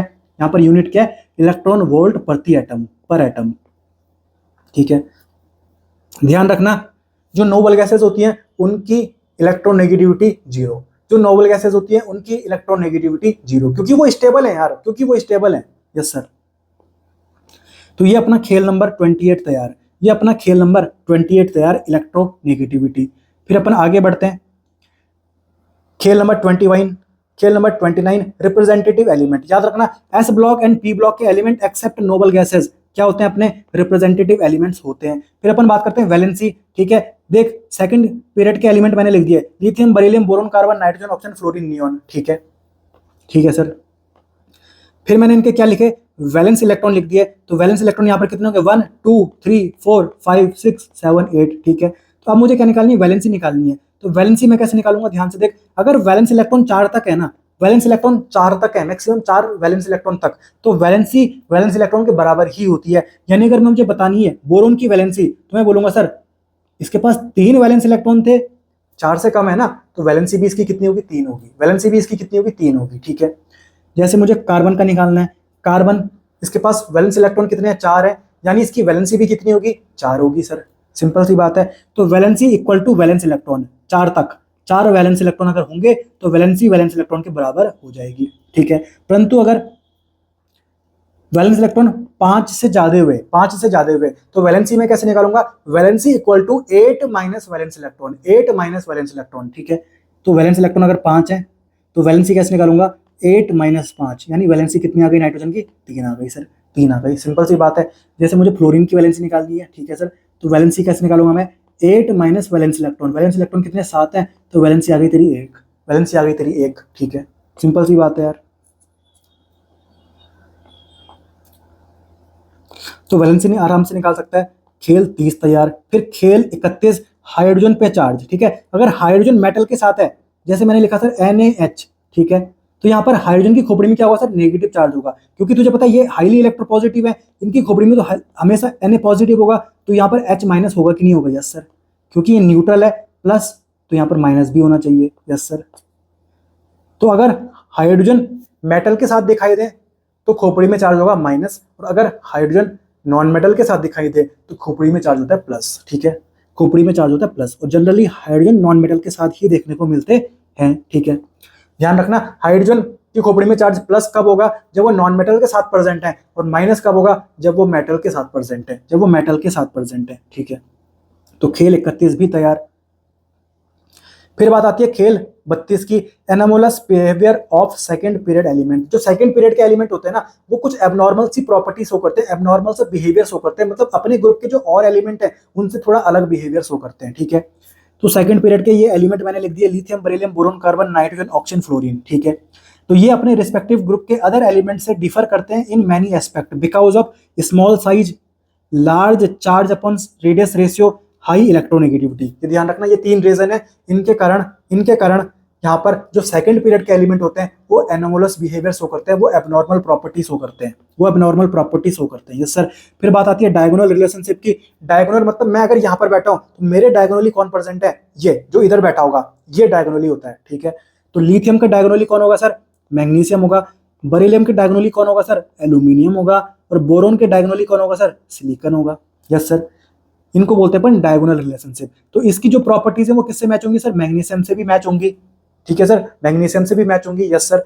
बेरिलियम की जो प्रॉपर्टीज है वो किससे मैच होंगी सर, एल्यूमिनियम से भी मैच होंगी, यस सर। और जो बोरोन की प्रॉपर्टीज है वो सिलिकॉन से भी मैच होंगी। अब यहाँ पर कितना कॉन्ट्रोडक्टरी खेल चला गया, देख, सिलिकॉन तो सर अपना मेटालॉइड था, सिलिकॉन मेटालॉइड था, और सिलिकॉन से डायगोनल रिलेशनशिप कौन रख रहा है, बोरोन रख रहा है, तो बोरोन को भी मैंने मेटालॉइड बोल दिया, यस सर। पर एनसीईआरटी तो बोरोन को नॉन मेटल मान रही है यार, एनसीईआरटी तो बोरोन को नॉन मेटल मान रही है, तो ये खेल मेरे को एनसीईआरटी का समझ में नहीं आया। फिर अपन आगे बढ़ते हैं, मैक्सिमम बॉन्ड, ठीक है। अगर सेकंड पीरियड का एलिमेंट होगा मैक्सिमम 4 बॉन्ड बना सकता है, अगर थर्ड पीरियड का एलिमेंट होगा मैक्सिमम 6 बॉन्ड बना सकता है। नीट में पी ब्लॉक चैप्टर में क्वेश्चन पूछा जा चुका है, which of the following is incorrect. वहां पर ना सेकंड पीरियड का एलिमेंट था और वो 5 बॉन्ड बना रहा था, ध्यान रखना, सेकंड पीरियड का एलिमेंट होगा मैक्सिमम 4 बॉन्ड बना सकता है, ठीक है। और थर्ड पीरियड का एलिमेंट होगा मैक्सिमम 6 बॉन्ड बना सकता है, यस सर।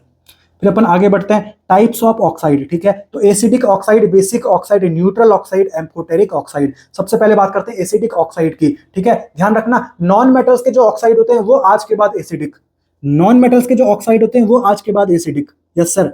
जैसे देख, क्लोरीन अपना नॉन मेटल है तो उसका जो ऑक्साइड होगा वो आज के बाद एसिडिक, यानी ये एसिडिक ऑक्साइड है। बेसिक ऑक्साइड की बात करें, मेटल्स के ऑक्साइड आज के बाद बेसिक, मेटल्स के ऑक्साइड आज के बाद बेसिक। सोडियम मेटल होता है उसका ऑक्साइड क्या होगा सर, बेसिक होगा क्या, यस सर। तो आज के बाद मेटल्स के ऑक्साइड बेसिक, ठीक है। न्यूट्रल ऑक्साइड में ध्यान रखना, N2O, NO, CO, वाटर, ये सब अपने क्या होते हैं, न्यूट्रल ऑक्साइड होते हैं। फिर बात आती है सर एम्फोटेरिक ऑक्साइड की, एम्फोटेरिक ऑक्साइड की। तो अपने को कैसे ध्यान रखना है, फिकर सबकी आस, हर कोई चाहता है कि कोई ना कोई अपनी फिक्र करे, मतलब फिकर सबकी आस, आस मतलब चाहत, ठीक है। और अगर मैं चाह रहा हूं कि कोई मेरी फिक्र करे तो वो सिर्फ एक बार ना करे, कितनी बार करे सर, 3 बार करे, ठीक है। तो फी मतलब एफ ई, कर मतलब सी आर, सबकी मतलब एस बी, आस मतलब ए एस, सबकी खोपड़ी में +3 लगा देना क्योंकि फिक्र करनी है कितनी बार, 3 बार, ठीक है। ठीक है, फिर अपन को ध्यान रखना चौथी, चौथी, थी मतलब टी, चौ मतलब +4, 5 वी, वी मतलब वेनेडियम, 5 मतलब +5, ठीक है। तो अगर कहीं ना कहीं ये मेटल्स प्रेजेंट हो, इनकी खोपड़ी में इतना चार्ज प्रेजेंट हो, तो इनके जो ऑक्साइड बनते हैं ना, वो बनते हैं एम्फोटेरिक ऑक्साइड। जैसे अगर बात करें अपन Fe2O3, ध्यान से देख, Fe2 मतलब 2x - 6 = 0, तो 2x = 6, x = +3, यानी यहाँ पर जो आयरन है उसकी खोपड़ी में क्या बन रहा है सर, +3 चार्ज आ रहा है, यस सर। तो आयरन +3 चार्ज में एम्फोटेरिक ऑक्साइड बनाता है क्या, यस सर। यानी जो Fe2O3 है वो एम्फोटेरिक ऑक्साइड है क्या, यस सर, यस सर। बिल्कुल आसान क्लियर खेल, कोई दिक्कत ही नहीं है, ठीक है। यानी ये अगर मेटल्स इन ऑक्सीडेशन स्टेट में पाए जाएंगे ना, तो वो एम्फोटेरिक ऑक्साइड बनाएंगे क्या, यस सर। परंतु ये वाले जो एलिमेंट है, ये चाहे किसी भी ऑक्सीडेशन स्टेट में पाए जाए, +1 में, +2 में, कोई भी कोई भी ऑक्सीडेशन स्टेट पाए गए, ये एलिमेंट अगर दिख गए ना, ये तो हमेशा ही एम्फोटेरिक ऑक्साइड बनाएंगे। ध्यान से देख कौन कौन है ये। बोले अली जान सुने प्रभु, बोले अली जान सुने प्रभु, बोले मतलब बोरोन मत बोल देना इसको, बरेलियम है भाई, बरेलियम, ठीक है। तो बोले अली जान सुने प्रभु, ठीक है। कूद जा मतलब कैडमियम, और ये गैलियम, यस सर। ये सारे अगर दिखाई दें तो ये चाहे किसी भी ऑक्सीडेशन स्टेट में हो, हमेशा हमेशा एम्फोटेरिक ऑक्साइड ही बनाएंगे, हमेशा एम्फोटेरिक ऑक्साइड ही बनाएंगे। यानी खेल नंबर 36 भी तैयार। फिर आता है अपना खेल नंबर 37, मेटल के ऑक्साइड, मेटल के ऑक्साइड, यस सर। तो मेटल के ऑक्साइड अभी थोड़ी देर पहले हमने पढ़ा कि मेटल के ऑक्साइड तो सर बेसिक होते हैं, पर ये जनरली होते हैं यार, जनरली मेटल के ऑक्साइड बेसिक होते हैं। आज के बाद इतना ध्यान रखना, मेटल की खोपड़ी में +1 ऑक्सीडेशन स्टेट हो, +2 ऑक्सीडेशन स्टेट हो, या +3 ऑक्सीडेशन स्टेट हो, और जनरली ऑक्सीडेशन स्टेट यही पाई जाती है, ठीक है। तो वो बेसिक ऑक्साइड होंगे।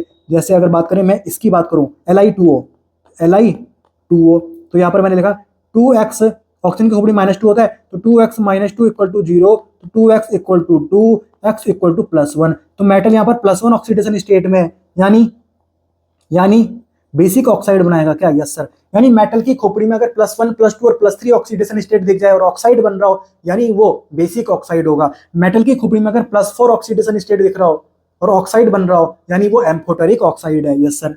जैसे मैं इसकी बात करूं, MnO2, Mn मेटल है क्या, यस सर। तो x - 4 = 0, x = +4, यहाँ पर मेटल की ऑक्सीडेशन स्टेट +4 आ रही है, ऑक्साइड भी बन रहा है, यानी ये ऑक्साइड है अपना एम्फोटेरिक ऑक्साइड। और अगर मेटल की खोपड़ी में +5, +6 और +7 ऑक्सीडेशन स्टेट दिख जाए, यानी आज के बाद वो एसिडिक ऑक्साइड, यानी आज के बाद वो एसिडिक ऑक्साइड, ठीक है। जैसे अगर इसकी बात करूं मैं, तो x - 6 = 0, x = +6, मेटल की खोपड़ी में, आयरन की खोपड़ी में +6 ऑक्सीडेशन स्टेट आ गया, यानी ये आपका एसिडिक ऑक्साइड। पर जनरली मेटल के जो ऑक्साइड होते हैं वो बेसिक ऑक्साइड होते हैं, ठीक है। फिर अपन बात करते हैं मेटालॉइड्स, तो मेटालॉइड्स के जो ऑक्साइड होते हैं वो होते हैं अपने एसिडिक, ये बात भी ध्यान रखना, मेटालॉइड्स के ऑक्साइड एसिडिक होते हैं, मेटालॉइड्स के ऑक्साइड एसिडिक होते हैं। मेटालॉइड्स कौन कौन होते हैं सर, पी ब्लॉक में प्रेजेंट होते हैं, बापो, आसाराम जी, सब्सक्राइबिंग सी ते आंटी, ठीक है। और हमने एक बात पढ़ी कि सर जो बोरोन है, एनसीईआरटी उसको नॉन मेटल मानती है। तो बोरोन के साथ डायगोनल रिलेशनशिप कौन शो कर रहा था, थोड़ी देर पहले हमने देखा सिलिकॉन शो कर रहा था, तो सिलिकॉन को भी अपन नॉन मेटल मान ले, यस सर। यानी जो बचे हुए एलिमेंट है वो यहाँ पर मेटलॉइड, वो एसिडिक ऑक्साइड बनाएंगे क्या, यस सर, वो एसिडिक ऑक्साइड बनाएंगे क्या, यस सर। तो ये बात भी क्लियर। तो खेल नंबर 37 भी तैयार। फिर बात आती है खेल नंबर 38 की, reducing agent and oxidising agent. आज के बाद ध्यान रखना, ग्रुप 1 के जो एलिमेंट्स होंगे वो रिड्यूसिंग एजेंट होते हैं, ग्रुप 17 के जो एलिमेंट होते हैं वो ऑक्सीडाइजिंग एजेंट होते हैं, ठीक है। मतलब ग्रुप 1 के एलिमेंट रिड्यूसिंग एजेंट है क्या, यस सर। और इलेक्ट्रोनेगेटिविटी अक्रॉस द पीरियड क्या होती है सर, बढ़ती है, यानी जो ग्रुप 1 के एलिमेंट होंगे उनकी इलेक्ट्रोनेगेटिविटी कम होगी क्या, यस सर। यानी अगर वो गुड रिड्यूसिंग एजेंट है और उनकी इलेक्ट्रोनेगेटिविटी क्या सर, कम है, यानी reducing agent is inversely proportional to electronegativity, yes sir. Reducing agent is inversely proportional to electronegativity and oxidising agent is directly proportional to electronegativity, ये बात भी बोल सकते हैं अपन, ठीक है। तो यहाँ पर जेईई मेंस में क्वेश्चन पूछा गया, ये किस सीक्वेंस दे रही थी, पूछा गया था कि यहाँ पर रिड्यूसिंग एजेंट कौन ज्यादा अच्छा होगा, ठीक है। तो देख, नाप, आसिस, सबकी, ठीक है। तो ग्रुप में नीचे जाने पर इलेक्ट्रोनेगेटिविटी क्या होती है सर, घटती है ना, यस सर। तो कहीं ना कहीं रिड्यूसिंग एजेंट क्या होना चाहिए, बढ़ना चाहिए, यस सर। तो सबसे ज्यादा इसका हो जाएगा, फिर इसका, फिर इसका, फिर इसका। सिंपल सी बात है, कोई दिक्कत ही नहीं है, कोई दिक्कत ही नहीं है। तो ये खेल भी तैयार, खेल नंबर 38 भी तैयार, खेल नंबर 38 भी तैयार। फिर अपन बात करते हैं खेल नंबर 39 की, कोवलेंट कैरेक्टर। बहुत इंपॉर्टेंट है कोवलेंट कैरेक्टर, इसको मैं आपको केमिकल बॉन्डिंग में और अच्छे से बताऊंगा, ठीक है। तो यहाँ पर अपने को देखना है ना कि अगर चार्ज बढ़ेगा तो कोवलेंट कैरेक्टर बढ़ेगा, और अगर चार्ज सेम हो जाए तो अपन को देखना है कैटायन का साइज घटेगा तो कोवलेंट कैरेक्टर बढ़ेगा, और एनायन का साइज बढ़ेगा तो कोवलेंट कैरेक्टर बढ़ेगा, ठीक है। ध्यान रखना, चार्ज बढ़ेगा तो कोवलेंट कैरेक्टर बढ़ेगा, ठीक है। और अगर चार्ज सेम हो जाए तो फिर हमको क्या देखना है, साइज देखना है। कैटायन का साइज घटा तो कोवलेंट कैरेक्टर बढ़ेगा, और एनायन का साइज बढ़ा तो कोवलेंट कैरेक्टर बढ़ेगा, ठीक है। यहाँ पर मैं आपको एग्जाम्पल करा देता हूँ ताकि आपको खेल और अच्छे से समझ में आ जाए।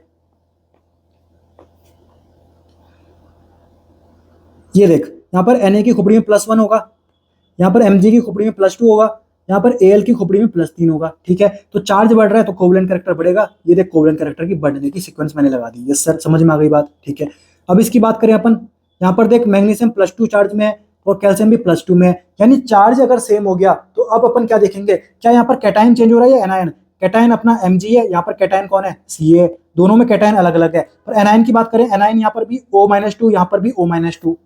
मतलब हम कैटायन से सॉल्व करेंगे, मतलब हम ये वाला यूज करने वाले हैं। कैटायन का साइज कम होगा तो कोवलेंट कैरेक्टर ज्यादा, तो कैटायन का साइज कम किसका, मैग्नीशियम का ज्यादा होगा। कैटायन का साइज कम तो बेटा मांगे कार, तो कम मतलब मैग्नीशियम का कम है, तो रुक जा एक सेकंड, कैटायन का साइज कम होगा तो कोवलेंट कैरेक्टर क्या होगा, ज्यादा होगा। तो देख बेटा मांगे कार, तो कैटायन का साइज ज्यादा किसका है, कार का है। कैटायन का साइज जिसका कम होगा उसका कोवलेंट कैरेक्टर क्या होगा सर, ज्यादा होगा, उसका कोवलेंट कैरेक्टर ज्यादा होगा। तो देख MgO ज्यादा, CaO कम, CaO कम, सिंपल सी बात है। तो आज के बाद ध्यान रखना, चार्ज बढ़ेगा तो कोवलेंट कैरेक्टर बढ़ेगा, और चार्ज अगर सेम हो जाए तो कैटायन का साइज घटा तो कोवलेंट कैरेक्टर बढ़ेगा, और एनायन का साइज बढ़ा तो कोवलेंट कैरेक्टर बढ़ेगा। और कोवलेंट कैरेक्टर से फायदा ये है ना, कोवलेंट कैरेक्टर की जो सीक्वेंस होती है वो डायरेक्टली प्रोपोर्शनल होती है एसिडिक स्ट्रेंथ के, Ka के इनवर्सली प्रोपोर्शनल होती है बेसिक स्ट्रेंथ के, pKa के। सिंपल सी बात है, ठीक है। अगर कोई तुमसे पूछे कि which of the following is most acidic, यानी कोवलेंट कैरेक्टर जिसका सबसे ज्यादा, which of the following is most basic, यानी कोवलेंट कैरेक्टर जिसका सबसे कम, ठीक है। तो यहाँ से हम इस तरीके के क्वेश्चन सॉल्व कर सकते हैं, कोई दिक्कत नहीं आने वाली। यानी खेल नंबर 39 भी तैयार। फिर बात आती है अपनी खेल नंबर 40 की, प्रोटेक्टिव लेयर ऑफ ऑक्साइड।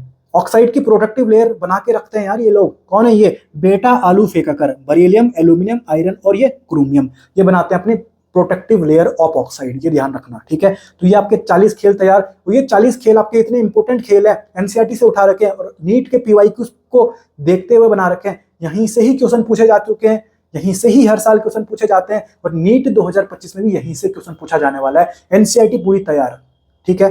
अब आपको क्या करना है, नीट 2013 से लेकर नीट 2024 तक के ये क्वेश्चन है, इनको आपको सॉल्व करना है। इनकी आंसर की मैंने यहाँ पर दे दी, ये इनकी आंसर की दे दी।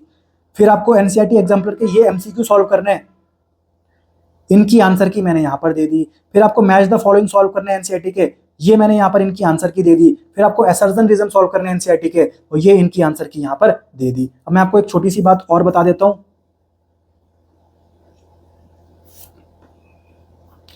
पूरी पीरियोडिक टेबल में ना, पूरी पीरियोडिक टेबल में टोटल 6 लिक्विड है, पूरी पीरियोडिक टेबल में टोटल 6 लिक्विड है, वो अपने को ध्यान रखना है। कौन कौन है वो 6 liquid, caesium, francium, bromine, mercury, UUB, UUB मतलब 112 एटॉमिक नंबर वाला एलिमेंट, फिर गैलियम। ये 6 एलिमेंट है जो लिक्विड स्टेट में पाए जाते हैं, ठीक है।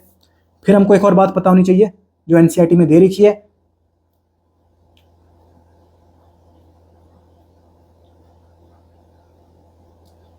ग्लेन टी सीबॉर्ग, एक साइंटिस्ट है ग्लेन टी सीबॉर्ग, ठीक है। इसने क्या किया, इसने बोला कि जो एक्टिनोइड्स है ना वो लेंथेनोइड्स के नीचे आएंगे। हमको बात पता है यार, ऊपर लेंथेनोइड सीरीज होती है, नीचे एक्टिनोइड सीरीज होती है। ये खेल किसने खेला था, ग्लेन टी सीबॉर्ग ने बताया, ग्लेन टी सीबॉर्ग ने, ठीक है। तो इसने डिस्कवरी करी किसकी, प्लूटोनियम किया, yes sir, transuranium element की। हमको बात पता है एलिमेंट जिसका एटॉमिक नंबर 92 है उसको बोलते हैं अपन यूरेनियम, उसके आगे जितने भी एलिमेंट है वो ट्रांस यूरेनियम एलिमेंट होते हैं क्या, यस सर। तो उनको डिस्कवरी किसने करी, उनकी ग्लेन टी सीबॉर्ग ने करी। अब उसने इतनी ज्यादा एलिमेंट्स की डिस्कवरी कर दी, तो उसके हॉनर में कुछ तो करो यार, उसके हॉनर में कुछ तो करो। तो उसके हॉनर में हमने क्या किया, जो एटॉमिक नंबर 106 वाला एलिमेंट था ना, उसको इसके नाम पे ही दे दिया सीबॉर्गियम। इसका नाम था सीबॉर्ग, तो हमने बोल दिया उसको सीबॉर्गियम। ठीक है, तो आज के बाद एलिमेंट जिसका एटॉमिक नंबर 106 है उसको बोल दिया मैंने seaborgium, on the name of Glenn T Seaborg, Glenn T Seaborg. ठीक है, तो मैं उम्मीद करता हूँ ये खेल आपको समझ में आ गया होगा।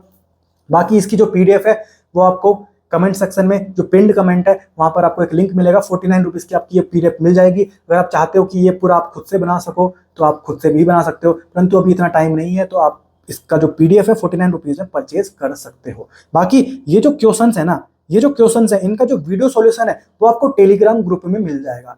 आज रात तक टेलीग्राम ग्रुप में आपको इनका जो वीडियो सॉल्यूशन है, ताकि कोई क्वेश्चन आप जब सॉल्व कर रहे हो तो किसी क्वेश्चन में हो सकता है आपको कोई दिक्कत हो, कोई डाउट हो, तो वो आप वीडियो सॉल्यूशन देख के उसको वहां पर जाके अच्छे से सीख सकते हो, ताकि पूरा पीरियोडिक टेबल आपका तैयार हो जाएगा। तो 40 खेल तैयार, ये सारे नीट के 2013 से लेकर 2024 तक के क्वेश्चंस तैयार, एनसीईआरटी एग्जाम्पलर के क्वेश्चन तैयार, मैच द फॉलोइंग तैयार, असर्जन रीजन तैयार। तो आपका पीरियोडिक टेबल पूरा पैक हो जाएगा नीट 2025 के लिए। और ये आपको जब रिवाइज करोगे ना, आप ये पीडीएफ आपके पास है, आपने प्रिंट आउट निकाल दी, आप जब इसको रिवाइज करने बैठोगे, आपने सारा खेल समझ लिया, 40 खेल आपने समझ लिए, तो जब आप रिवाइज करने बैठोगे ना, तो हार्डली आपको 10 या 15 मिनट लगने वाले हैं यार। ये तो मैं तब की बात कर रहा हूँ जब आप पहली बार करोगे। तो जब आप पहली बार करोगे तब आपको ये 10-20 मिनट लगेंगे, पर जैसे जैसे अपन और रिवीजन बढ़ाते जाएंगे ना, दूसरी बार रिवाइज किया, तीसरी बार रिवाइज किया, तो ये टाइम आपका और कम होते जाएगा। और लास्ट में जब नीट का एग्जाम एक दिन बाद होगा, आप इसको 2-2 मिनट में पूरा पीरियोडिक टेबल उड़ा दोगे।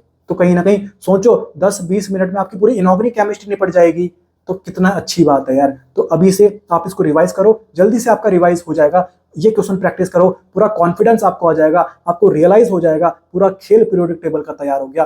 पीरियोडिक टेबल में अब डरने की बात नहीं है। तो कैसे लगा आपको ये लेक्चर, कैसे लगा आपको ये पीरियोडिक टेबल का एंड गेम, और केमिकल बॉन्डिंग का जो एंड गेम आने वाला है उसको भी आप बिल्कुल अच्छे से देखना। पूरा इनऑर्गेनिक केमिस्ट्री का हर चैप्टर अपना एंड गेम तैयार हो जाएगा। नीट 2025 में इनऑर्गेनिक केमिस्ट्री के 15 क्वेश्चन अपने तैयार होने वाले हैं। तो चलिए मिलता हूं आपको केमिकल बॉन्डिंग के एंड गेम में। धन्यवाद।